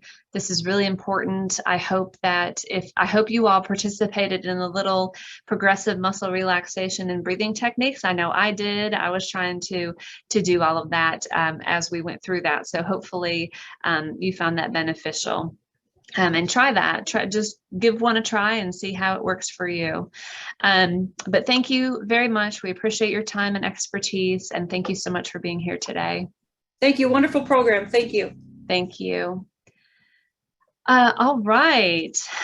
Well, we are going to move on to our next presentation.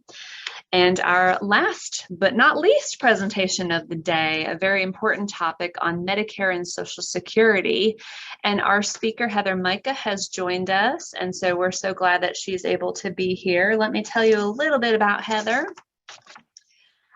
Heather is the owner of Citizens Insurance Solution, which is a local Medicare subject matter expert, and Heather is, and she's the state's only certified Social Security claiming strategist.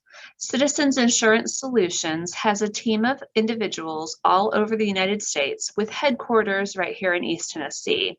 They are a woman and veteran-owned small business, and I know Heather has a lot of experience around Medicare and Social Security that she's going to share with you today. Again, like we've been doing all day, we will have a time at the end for question and answers. If you're like me, I know the general stuff about Medicare and Social Security, and I leave it up to the experts to know all of the wonderful details. So I know you'll enjoy this presentation. So we will turn it over for Heather's presentation. Thank you for being here, Heather. Welcome to the 2022 update on Social Security and Medicare. We're so glad that you joined us today. Thank you so much.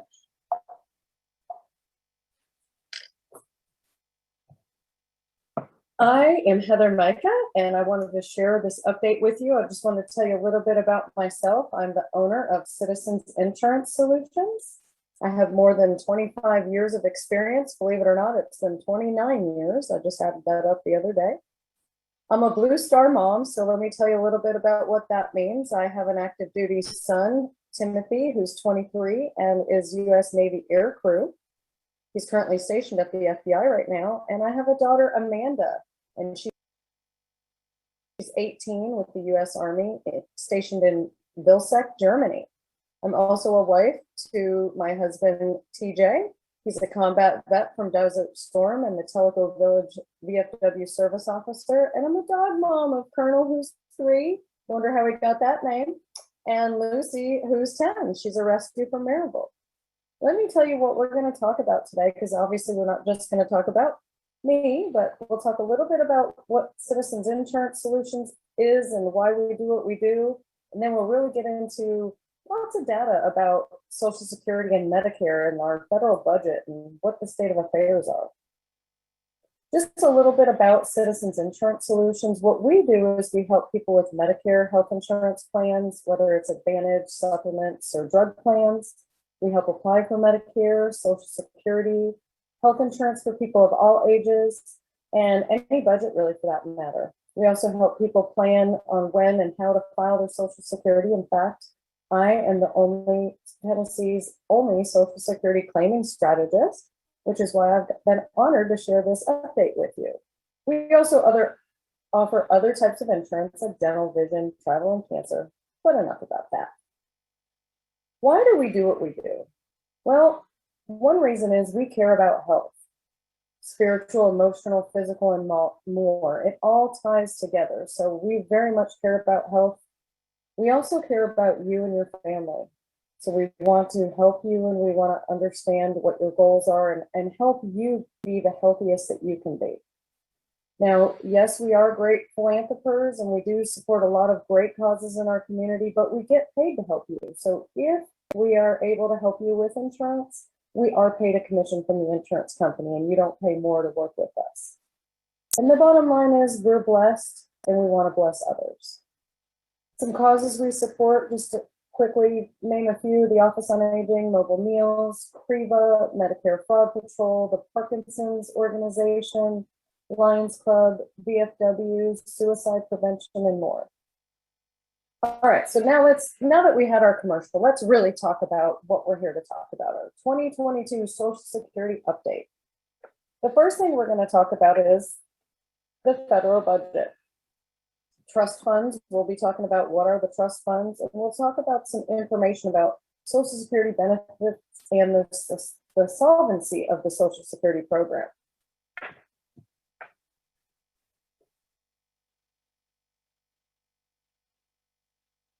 Okay, so the trustees, the reason why we're talking about the 2022 update, one, obviously next year is around the corner, but two, there was a report released by the trustees August 31st that was about 200 pages long, and many media outlets have picked this up and tried to analyze it. I am going to give you just facts with zero opinion, and you can see for yourself kind of some information that was extrapolated from all that data collected. The purpose of the trustees report is to alert Congress to impending insolvencies of the programs so that legislative changes can be made in time to the programs to bring an actuarial balance.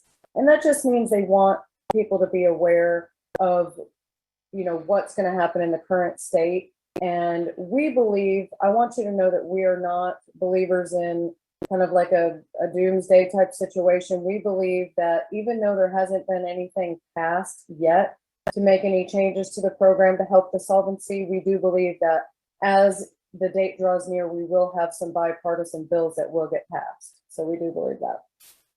So I talked a little bit about this trustees report. We're going to look at some aspects of it, but who the heck are the trustees, in case you're wondering?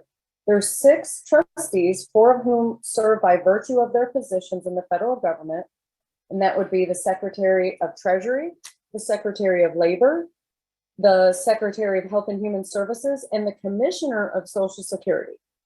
There's also 2 other trustees that are public representatives, but those seats have been vacant since 2015.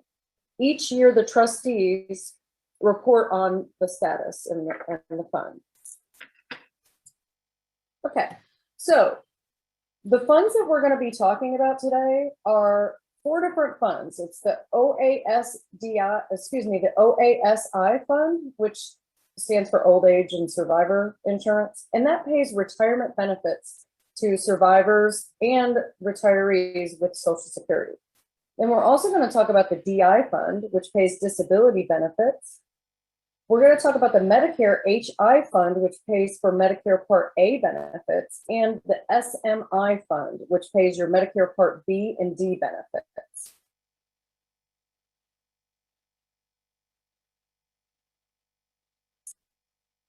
Okay.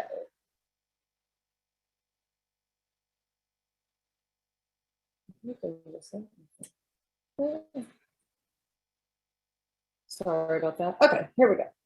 All right, so each year I told you that the trustees report on these funds. This is the balance, and it's in terms of billions of dollars. So you can see, obviously, the Old Age and Survivor Fund has a lot of money in it right now. And the other funds are a little smaller. Congress established these trust funds that are managed by the Secretary of the Treasury to account for Social Security and Medicare income disbursements. It's also a mechanism to kind of keep everybody accountable, but also to make sure that we can pay our obligations. The data and projections presented to the best estimate of the trustees does take into consideration the impacts of COVID-19. Okay, so Social Security is largely a pay-as-you-go program. So, and you have to forgive me, I'm using some notes here. Most of the payroll taxes collected from today's workers are used to pay benefits to today's recipients. In 2020, the OAI fund collected about, and the DI fund together, so those two funds collected $1.1 trillion of revenue.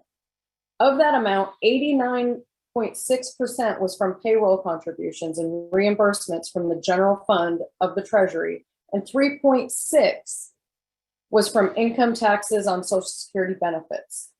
Interest earned on government bonds held by the trust fund provided the remaining 6.8% of income. Assets increased in 2020 because the total income exceeded the expenditures for benefit payments. Now we're going to talk about the GDP, okay? The United States is the world's largest economy, and it has been for decades, forever actually. As long as the US has been around anyway. In the 50s and 60s, relatively speaking, our GDP has decreased its rate of growth compared to then, but we still remain the #1 economy. And despite what we're going to talk about today, we've seen little impact on our position or other countries' position as far as the size of their economy. Social Security is about 4.8% of our GDP, and Medicare is about 4.1%. So at a glance, you can see that mandatory outlays net of receipts by the federal government in 2020 was $4.6 trillion.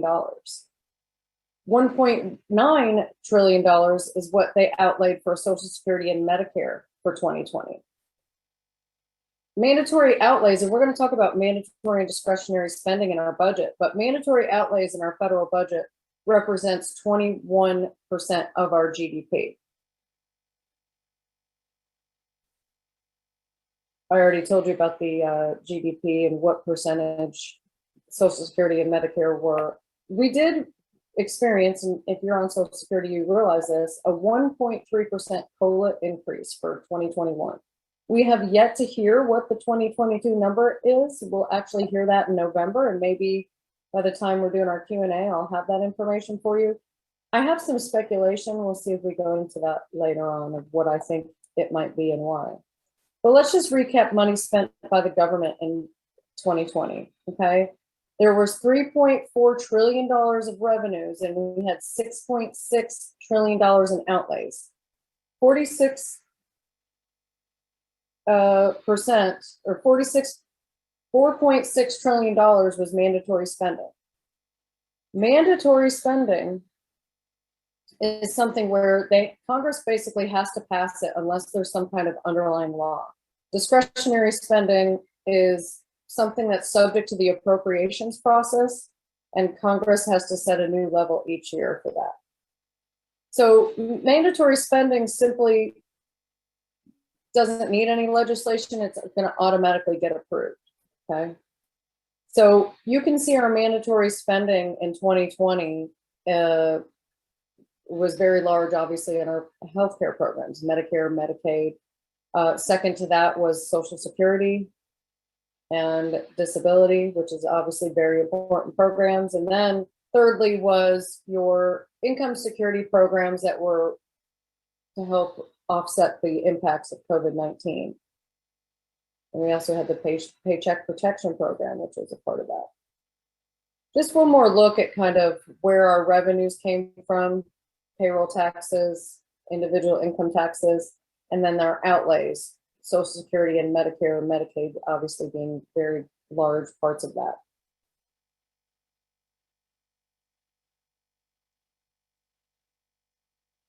So what are the trust funds? The trust funds are accounts that are managed by the Department of Treasury, serving two purposes. I told you that, the accounting mechanism, and to help make sure that we're aware of what our debts are and how at the current projection levels we'll be able to maintain that.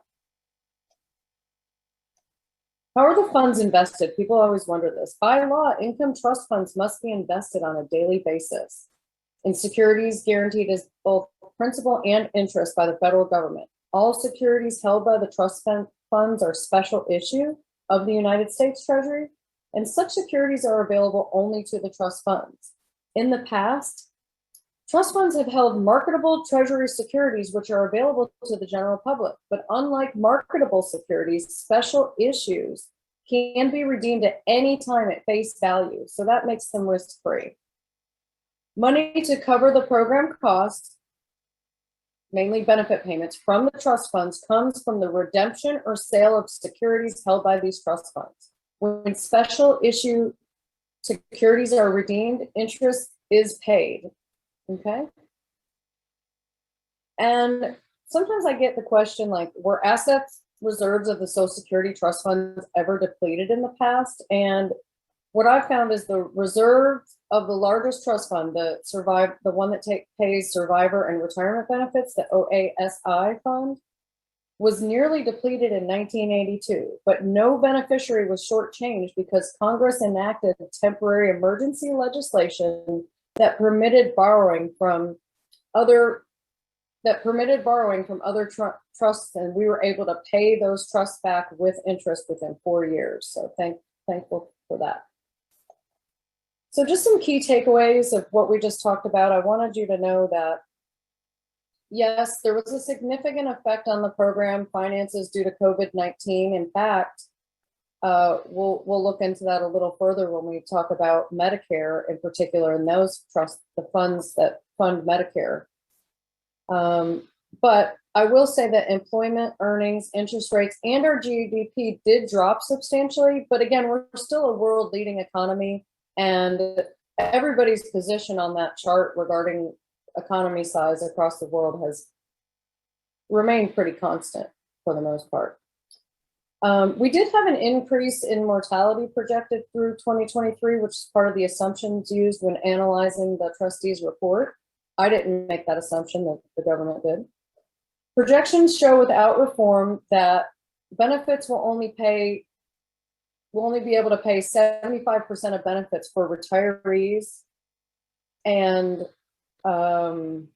survivors, actually, by 2033. And I didn't mention that, but as it stands right now with the projections and assumptions, if there isn't any additional legislation, we will only be able to pay 75% of benefits to retirees and survivors starting in 2033, which is 1 year less than what they anticipated last year.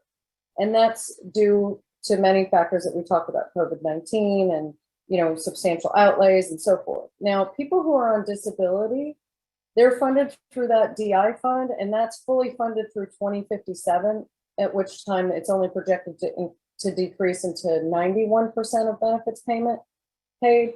And again, we are of the mindset that while there's always constant legislation proposed regarding these matters, that as it gets closer, there will be bipartisan bills that are passed, we think, that will help basically consider this. And there's all sorts of different philosophies on how we can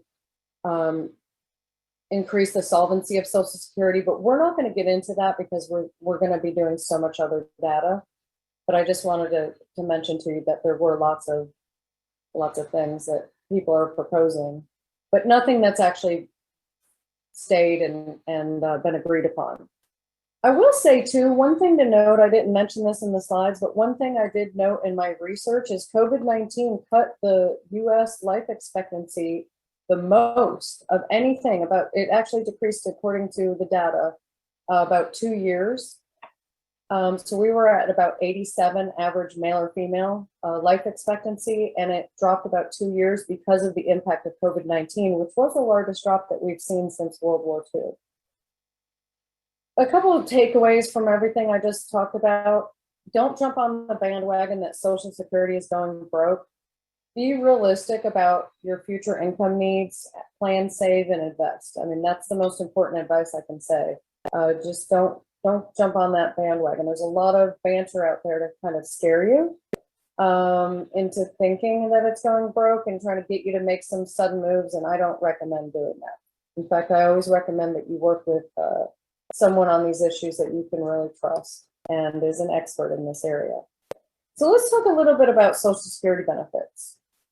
Did you know that 69.8 million people received benefits from a program that was administered by Social Security in 2020? That's a lot of people. 5.8 million people were newly awarded Social Security benefits in 2020. And 55% of adult Social Security benefits in 2020 were women. So more women are receiving Social Security than men.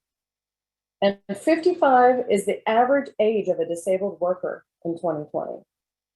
Okay, let's see. Oops, I didn't mean to do that. Pressed the wrong button. Sorry about that. Okay, so just another little factoid. The average retiree Social Security check for just Social Security alone in 2020 was $1,555. That's the average monthly benefit. And for disabled workers in 2020, the average disability payment was $1,280. Okay, so I thought that was interesting. Retired workers and their dependents were accounted for 75% of total benefits paid. Disabled workers were about 13%. And by the way, 89% of workers aged 21 through 64 don't actually have any additional disability insurance available to them. They rely solely on Social Security if they were to become disabled or suddenly deceased and had dependents. Survivors of deceased workers accounted for about 11% of benefits paid, and more than 1 in 8 of today's 20-year-olds will actually die before reaching age 67, which is astounding to me. And 96% of people ages 20 to 49 who worked in covered employment didn't have disability insurance. So I just said that. It's a big deal. Social Security is a very important program. In 1940, the life expectancy of a 65-year-old was almost 14 years in addition to age 65. Today, it's over 20 years. So people are definitely living longer. The number of Americans 65 and older will increase from about 57 million in 2021 to 76 million by 2035, based on our current projections. And just a note, we talked a little bit about how Social Security is a pay-as-you-go program. Well, we'll get a little bit more into that in detail, but the part of the benefits are actually from people working. And because we didn't have a whole lot of people working in 2020, that helped to fuel the shortfall here. It actually takes about 2.7 covered workers for each person working to actually fund one person on Social Security. And we project that by 2035, the number of workers that it will take actually could increase. So, oops, I don't know what happened. I pressed something again. All right, sorry. I just told somebody that I was actually good at PowerPoint and might take that back. Anyway, so Social Security is a major source of income for most of the elderly. In fact, 9 out of 10 people aged 65 and older are receiving Social Security benefits as of December 31st of 2020. And it represents nationwide about 30% of the income of people over 65. I want to talk specifically about Tennessee because our state is a little bit unique in this matter. We'll talk a little bit about the population of the state of Tennessee, some income statistics, and the role Social Security plays here in Tennessee. So unfortunately, we didn't have any 2020 Tennessee data that I can get my hands on easily, but the total population in Tennessee in 2019 was 6.8 million and some change. Adults over 60 was 1.5 million and some change. And just so you know, 60 and older is about 23% of our population in Tennessee, so it's very important. About 9.7% of people are living in poverty in Tennessee that are over 65. So 10% of our senior adults are living in poverty. And believe me, just because you're not in that statistic doesn't mean you're really high rolling. You could really be struggling and not be at poverty level because poverty level is extremely low. So just a couple other stats about Tennessee folks. 22% of the seniors in Tennessee are veterans. 20% of them are living alone. 8% of Tennessee senior households have an annual income of less than $10,000. Can you believe that? 30% have an income less than 30,000, or excuse me, 20,000. So 30% have an income less than 20,000. And 26% of Tennessee residents 60 and older actually received food stamps last year. The average Social Security income in Tennessee is $16,841 a year. Now, that's not poverty level, but that's not a lot of money. In fact, I wanted to share with you that without Social Security benefits, 37.8% of elderly Americans would have income below the poverty line. So that's astounding. Social Security is a hugely important program. And there's no doubt about the fact that anyone elected would have pressure on them to keep this program going.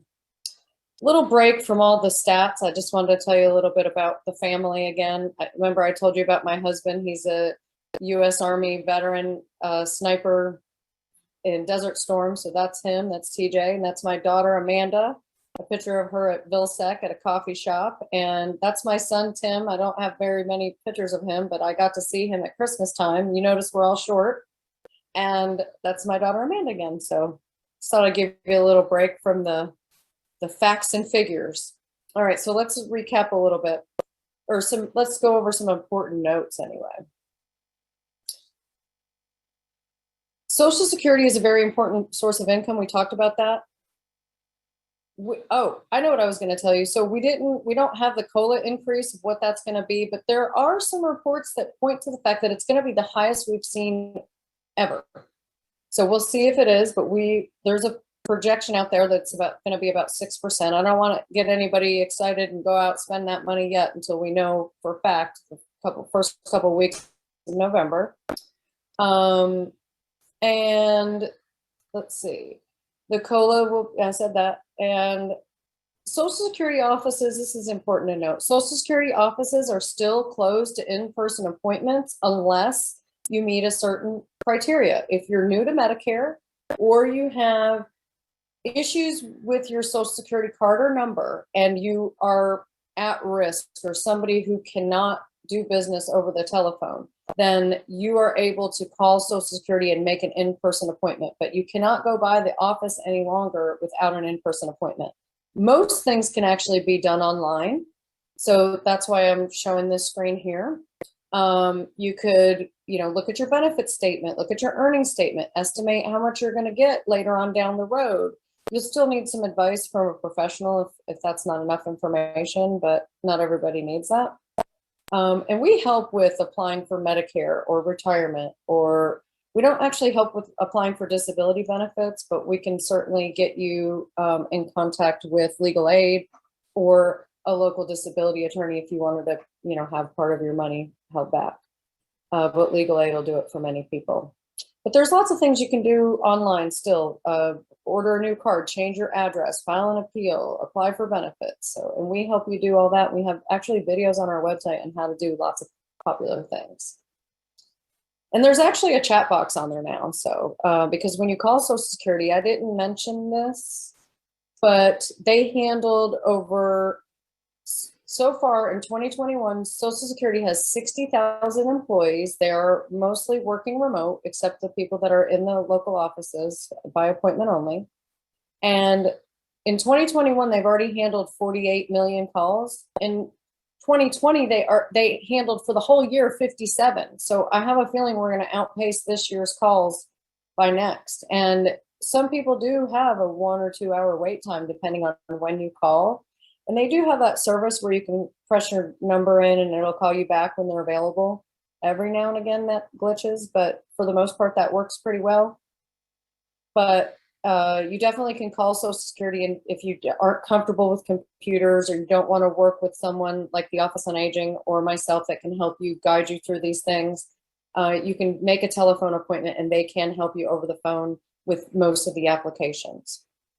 I will also note that they're test piloting a new benefit statement. So it hasn't rolled out to everybody, but if you have an online ssa.gov account, which I completely encourage everyone to get, because if you don't get it, the odds are a hackster could. So I do recommend that you create your own ssa.gov account, even if you plan on not using it. But some may see this new modernized statement about your earnings. It's supposed to be more clear about the effects of waiting to draw your Social Security until your full retirement age or later, and what your earnings are. So hopefully that is more clear for you. They'll be rolling that out to everyone soon, so stay tuned on that.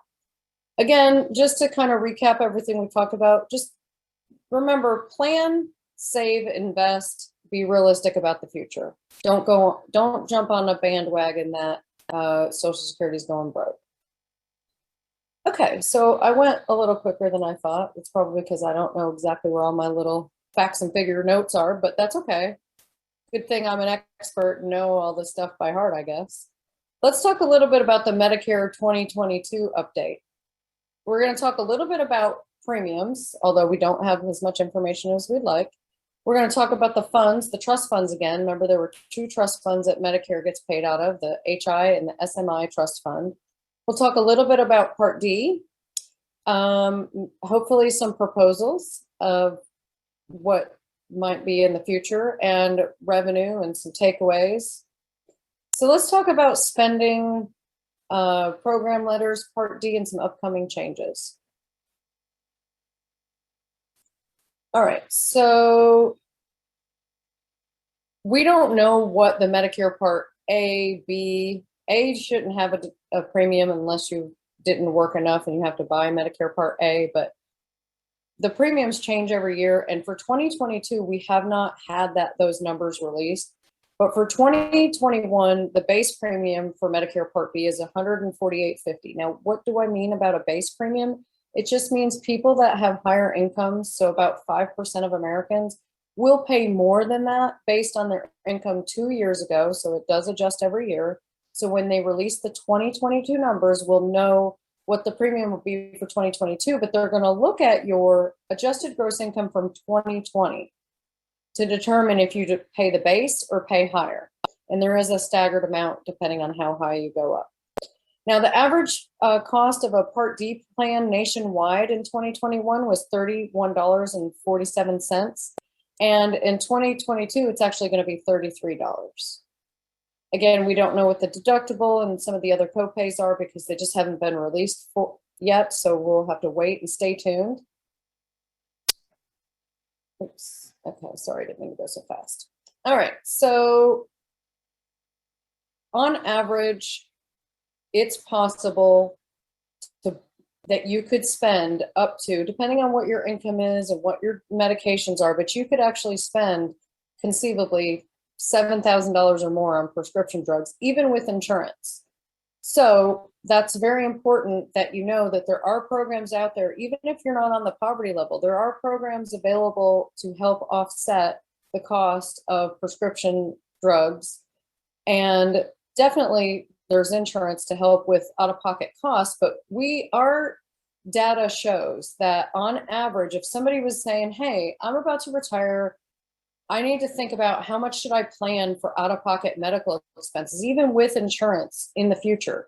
We say that you should actually plan on average of spending $6,300 every year from now until you pass for expenses, whether it be, co-pays, co-insurances, drug expenses, things not covered by Medicare, perhaps, dental. I will tell you that this is not a big shock, but as you age, your healthcare costs significantly increase. So you'll definitely see that for average annual out-of-pocket Medicare spending for ages 85 plus goes way up. I just said budget around $6,300. For males, it's about $9,800, and for females, it's about $10,500 when you're 85 plus, and that's factoring in long-term care, home health care, dialysis, and so forth. We also say kind of budget on average, again, we don't have the 2022 numbers, but about $388 just for Medicare alone. So that doesn't include any other additional insurance. Another interesting factoid, I think, is 35% of people age 65 and older have an activity limitation. Why do I bring that up when we're talking about costs and Medicare? Well, if you have some kind of limitation, not only does that mean you need some kind of physical support or treatment, but you also need emotional treatment and physical emotional support, because anytime there's something wrong with our body, it affects our overall, health and well-being and our joy for the day, right? We have to make a more conscious effort to enjoy life when we're hurting. So, or have some kind of restriction, or we're shut in because of COVID, or we're vulnerable. Just a median cost of an assisted living facility in general nationwide as of 2020 was about $4,000. $2,000 was the maximum assets to qualify for Medicaid. We really didn't talk about what the income amount was, but for Medicaid itself, it's typically going to be under 100% of the poverty level. And then for other programs to help with the cost of out-of-pocket expenses when you're on Medicare, it could be as much as 135% of the federal poverty level. And then for extra help for prescription drugs, it could be as much as 150% of the federal poverty level. And keep in mind that you can have higher resources than $2,000. So again, if you're unsure of whether or not you qualify for this, if you just even have any inkling that could be you, please reach out to us or the Office on Aging, and they can help you with that. We want to help.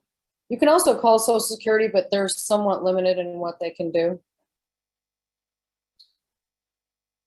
So who pays what under Medicare Part D in 2022? Now that we know, because they've already released, like I said, the national average of a prescription drug cost is going to be about $33. They've made it, all Medicare Part D plans are different. They cover different drugs. They're going to have different rates. Anytime you look, any medication, any pharmacy, and any insurance, when you change any combination of those three things, your costs change. It's very important you understand that. So I had a lady in my office just a moment ago who said, well, CVS pharmacy is the cheapest all the time. Well, I said, that may be the case in your situation with that drug and that insurance, but that's not always the case. It really depends on your personal situation. So I say all that to say, Medicare Part D plans are also similar. They have to be what they call actuarially equivalent. So they have to basically work on the same benefit design. It doesn't mean that they all have the same drugs covered, but they have to have the same benefits design. So no drug plan can have a deductible over $480. In the initial coverage phase, you're going to pay 25% of the cost of the drug, no more than, in the form of copays or cost sharing. And then now there's a donut hole that's supposedly eliminated, and it looks like there's not a change. It says you pay up to 25% of the cost of the drug. So you think, well, that's the same. Actually, no, it's not. Depending on your situation, so we recommend that every single person get a personal analysis of what their medication costs are going to be on their current plan or whatever plan they're thinking about joining next year, month by month, so they can have an estimate of what they can expect, because most people's drug costs change month to month and from year to year. So you do want to have an idea, because not everybody's going to get into the donut hole. People who are in the donut hole, not everyone will experience an increased cost. Some will, some won't, and so on and so forth. So we want to make sure that you understand which drugs you're on. Do they apply to the deductible? Do they not? And so on and so forth. And, you know, if you wanted to look at another pharmacy, would that help? Or would it change in your insurance help? Or what would help the most? Just a plug to our local pharmacies. We completely support our local pharmacies and the relationship that people have with their pharmacists and bringing business locally. So, you know, don't necessarily just leave your pharmacy when you could possibly change your insurance or maybe even your medicine. So those are all factors that we can look at. Some key takeaways are: don't jump on the bandwagon that Medicare is going broke. Make sure that you know your monthly cost each year ahead of time. If you were planning and you had all the ability to plan for your expenses, plan about $6,500 a year for your out-of-pocket expenses. And then again, you've not heard me say this at all, but be realistic about your future and income needs by planning, saving, and investing. So something I wanted to talk about, I know we're kind of getting short on time, but we're getting close to the end, is what we think the 2022 Medicare premiums are going to be. Now, this is speculation actually, but I wanted to tell you what happened to the Medicare premiums in 2021, so you can kind of see where we're going with this. In 2021, the premium for Medicare was actually artificially reduced to 25% of the normal amount as a part of the COVID relief bill. This means that there's a clawback of that amount plus the usual amount based on projected expenses. So the 2021 premium rose by just $3.90 from $144 the prior year in 2020 to $148.50. Without that 25% cap, the premium this year for 2021 would have been $160.20. So we're really interested to see what's going to happen to the premiums for 2022. Are they going to be able to pass something to hold them down and make a cap again, or is it going to rise as high as 168, which compared to 148 is about a 13% increase. So that's going to really be a huge lick. So we'll just have to see. And we don't know what's going to happen with the COLA either. The Medicare Part B premium is determined by Medicare spending. It's projected per capita by Medicare spending in 2022, multiplied by 25%, which is the share that's paid by beneficiaries. In 2020, the annual report, Medicare trustees projected that the 2022 base premium was going to be about, for Part B, $157.50, but we don't know. So we threw around 160, 150, we don't know. Enough about that. Let's talk about what's happening with people who are on Medicare. What kind of options are they choosing for insurance and why?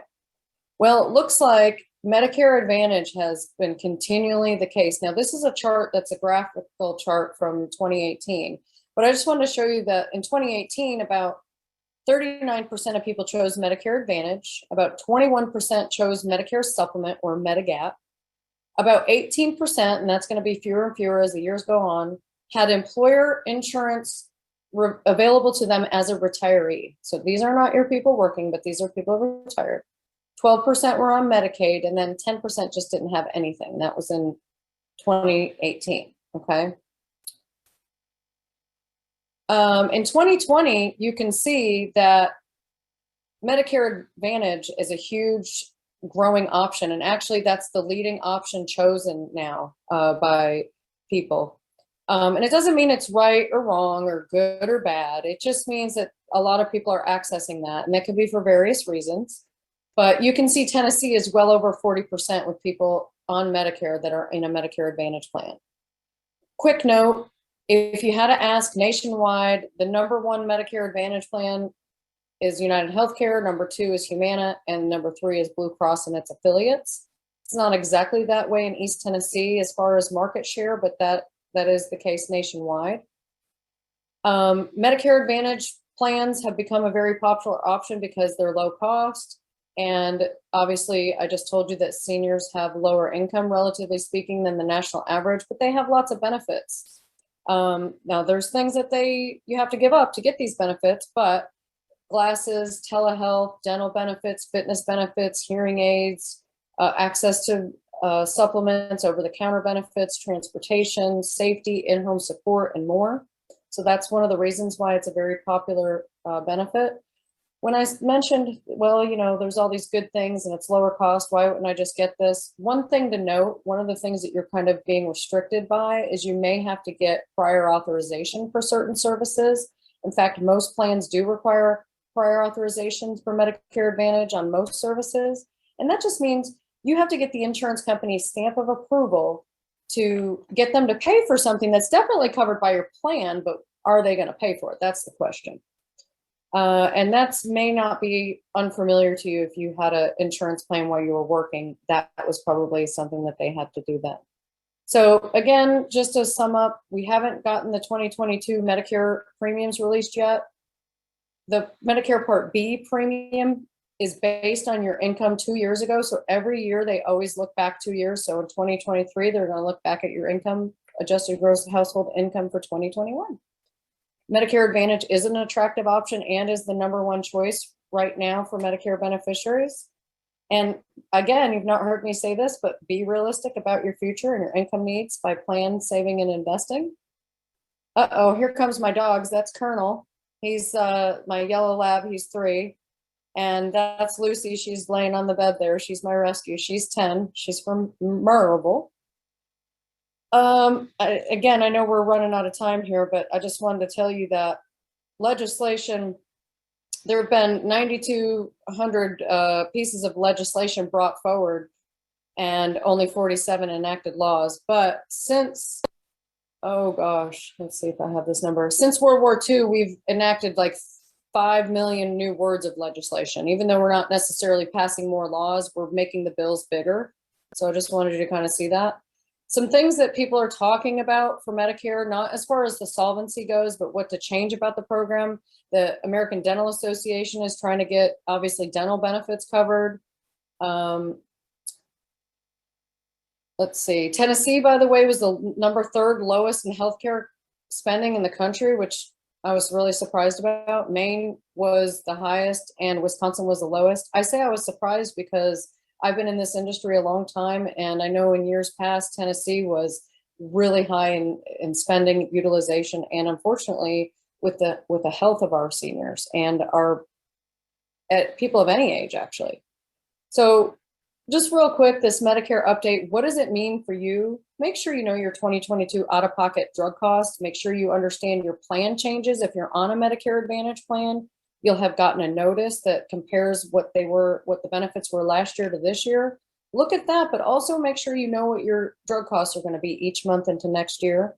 Make sure if it's not us that you work with, we would love to help you. We're non-biased because we represent every single company and option, but you know, you've got the Office on Aging, the AMOS program, you've got SHIP, you've got lots of other non-biased professionals out there. You know, yes, you can call 1-800-insurance company, but just keep in mind they can only tell you their option, their solution, and they have an agenda too.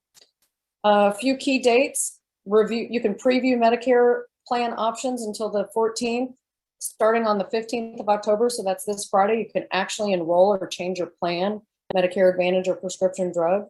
And that ends December 7th. So that's your Medicare Advantage open enrollment period. People who are not on Medicare can get a individual health plan starting November 1st. And that goes all the way to January 15th, which has been extended. By the way, any changes that you make between October through December for Medicare or to your health insurance for this year in the open enrollment period, that does not take effect until January of next year, unless of course you do it after January 1st. That would take place in February. Look for that COLA announcement, look for those premium announcements. Anybody who we've done business with in the past will release those to you. We'll also release those on Facebook and Google and all that fun stuff. So just to follow up and wrap up, help us help you.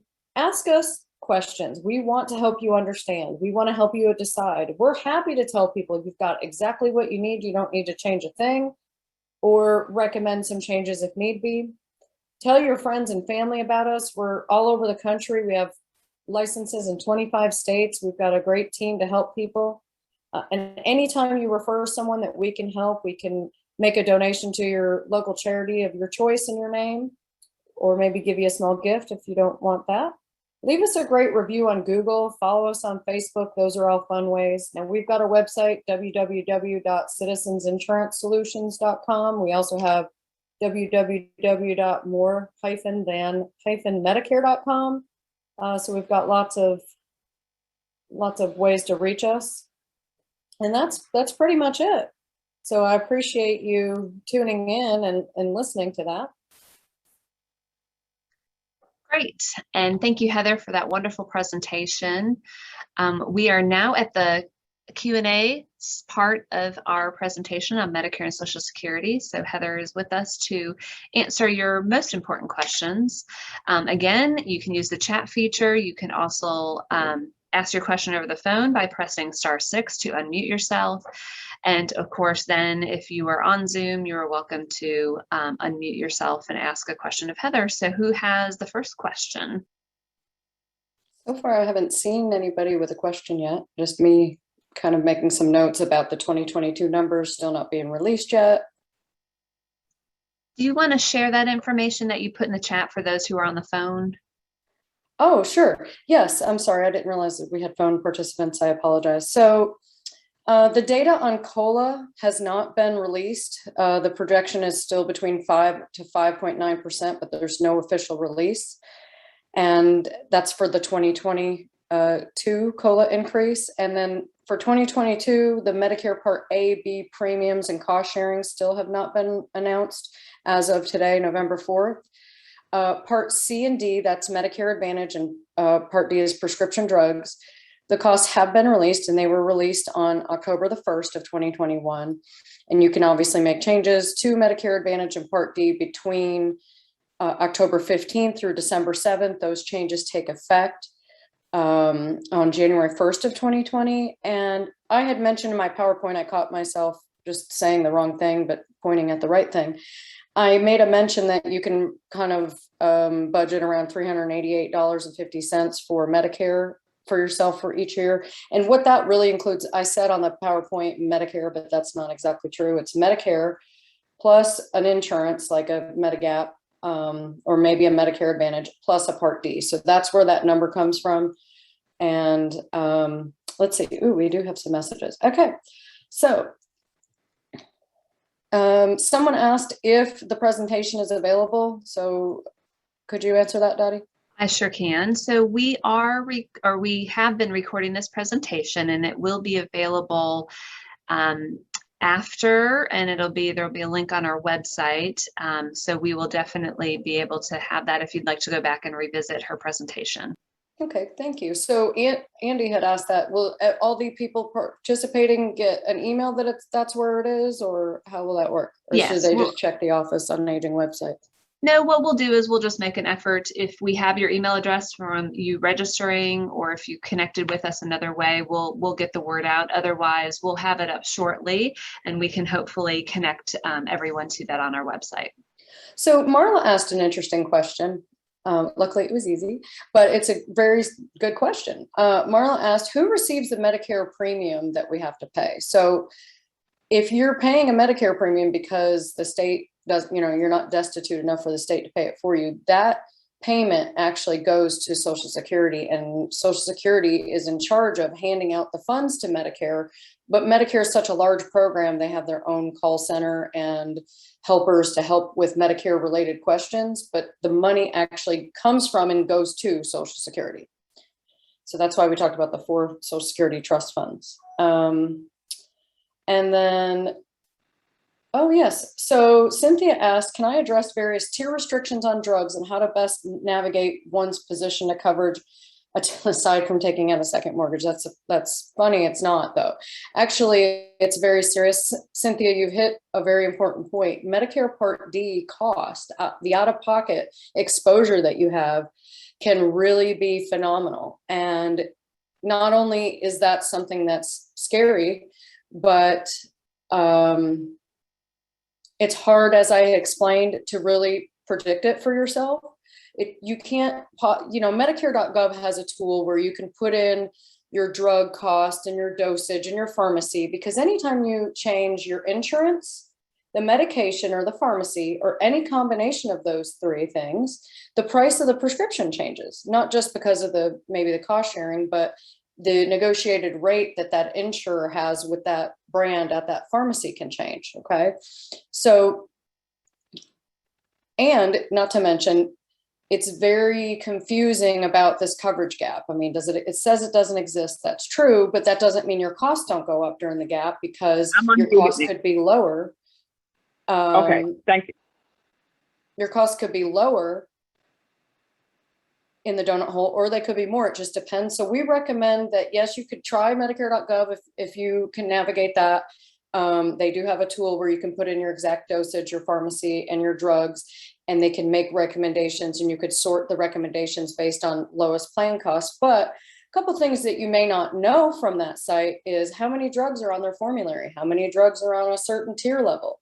What are the restrictions that you can find on the website, either from the insurance company or the Medicare.gov website. It'll tell you if there are certain restrictions like quantity limit, step therapy, and prior authorizations to each medication.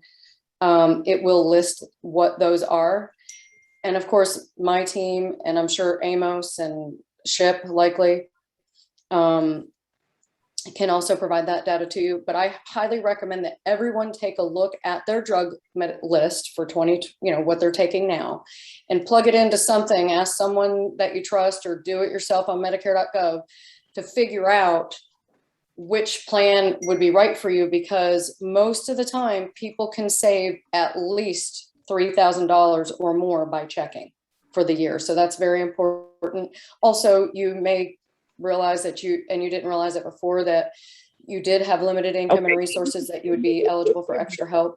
And the other thing I wanted to say is, even though the websites kind of sort to you which one is going to be the lowest cost for you, some people are concerned about customer service or other difficulties in dealing with an insurance company. So people who are professional and work in the industry should be able to give you advice to that, speak to that point. So.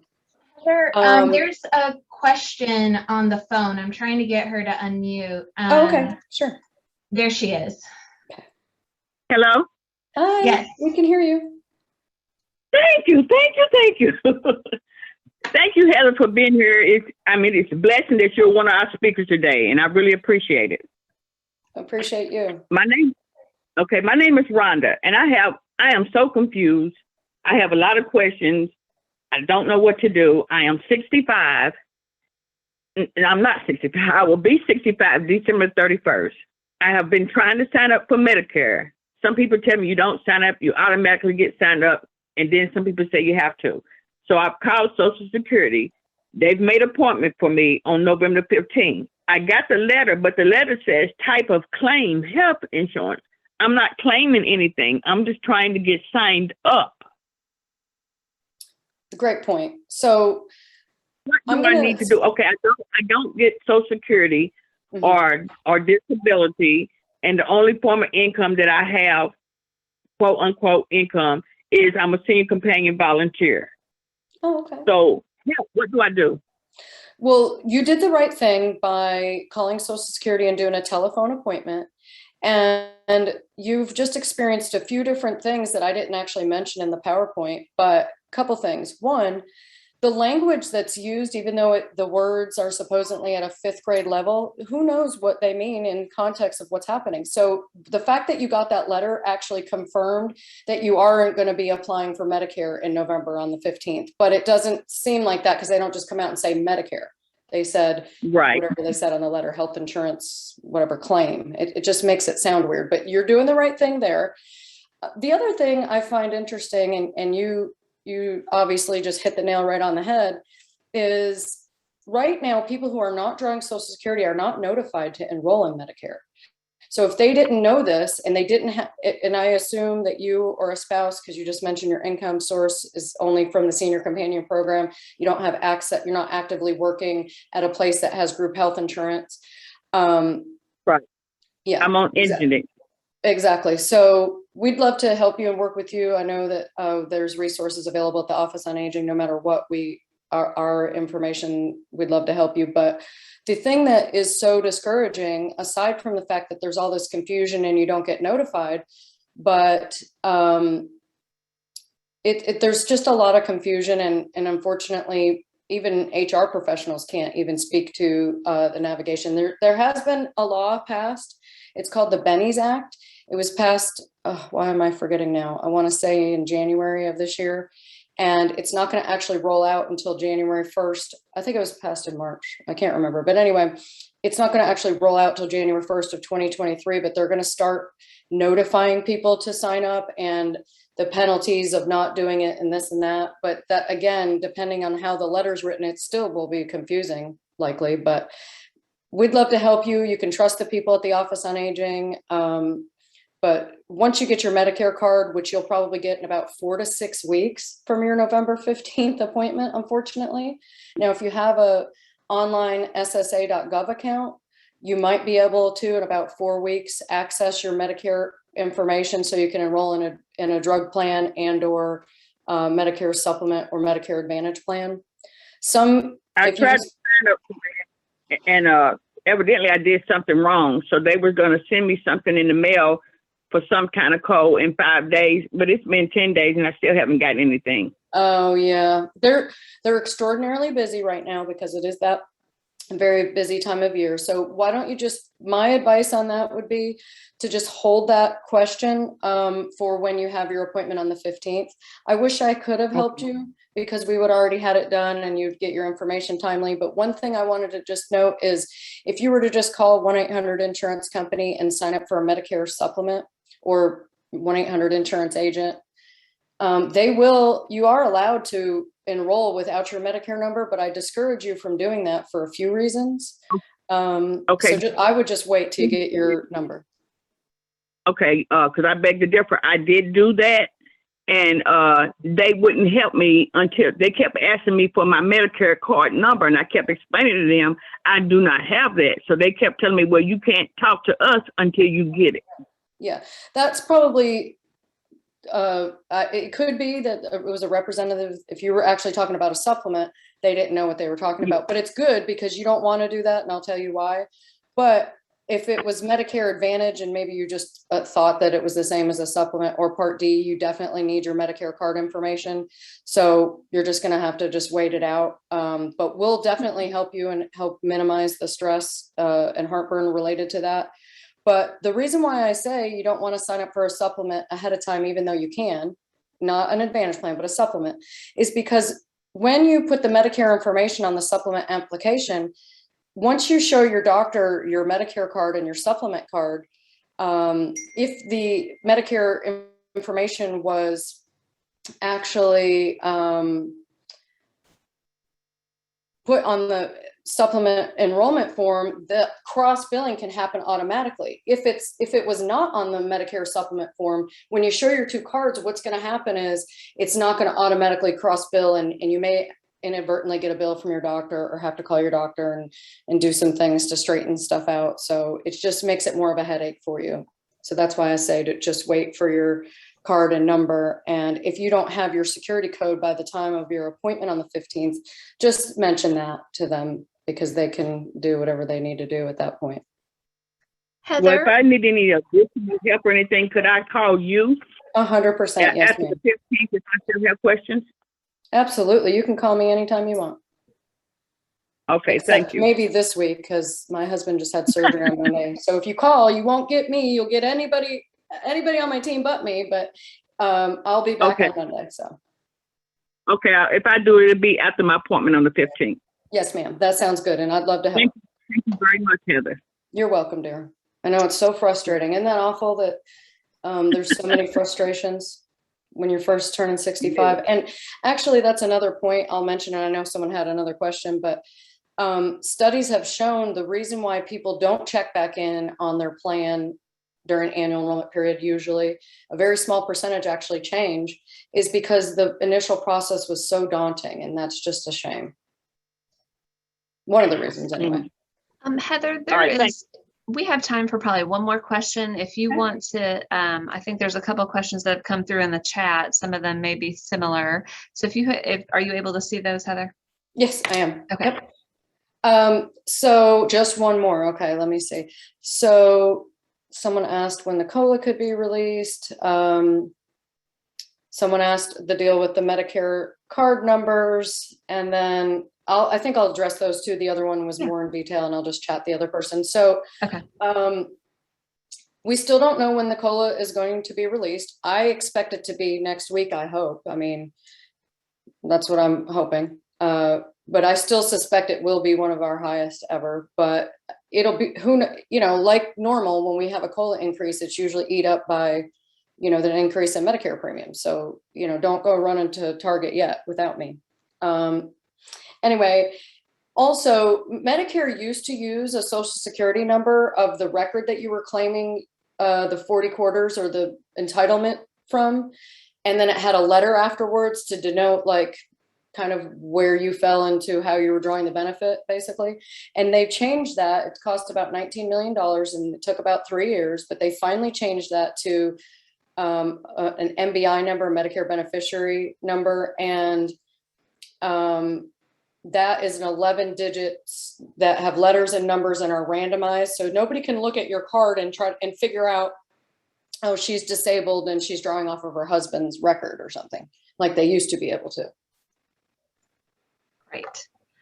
Well, I know there are many, many more more questions that I know we couldn't get to. I know for those of you on the phone lines, I understand we had a little bit of technical difficulties with getting you all access to asking questions. So if you have additional questions that didn't get answered of any of our speakers, please call us at 524-2786. I should tell you 865 since we have to dial 10 digits now. But I want to thank Heather Micah for joining us today. Thank you so much, Heather, for sharing your expertise with us. It was great information. Thank you so much. You're welcome. And I would like to thank everyone for hanging with us all day. I know it's been hard probably to sit there, but hopefully you all stretched all the time. And thank you so much for sharing your time with us. A couple of closeout things I wanted to share. These presentations, as we've mentioned, will be available at a date to be determined, and we will be putting them on a link on our website at knoxseniors.org. So hopefully if you missed some of the presentation, if you had to step out for part of one of the presentations, at least all of them but the cybercrimes one will be available to view. And also if you need a certificate of completion, if you need that for CEUs, if anybody is aiming for that, we can be happy to provide one if you just call the Office on Aging. Again, I'd like to thank all of our presenters today for sharing their time and expertise. I've learned a great deal, and I hope you all have as well. I look forward to our future time together. Hopefully next year, I probably said this last year, but hopefully next year we will be kind of in our more normal format. But this really was great, and thank you all so much for your time. Have a wonderful rest of your day and stay safe out there. Thank you all.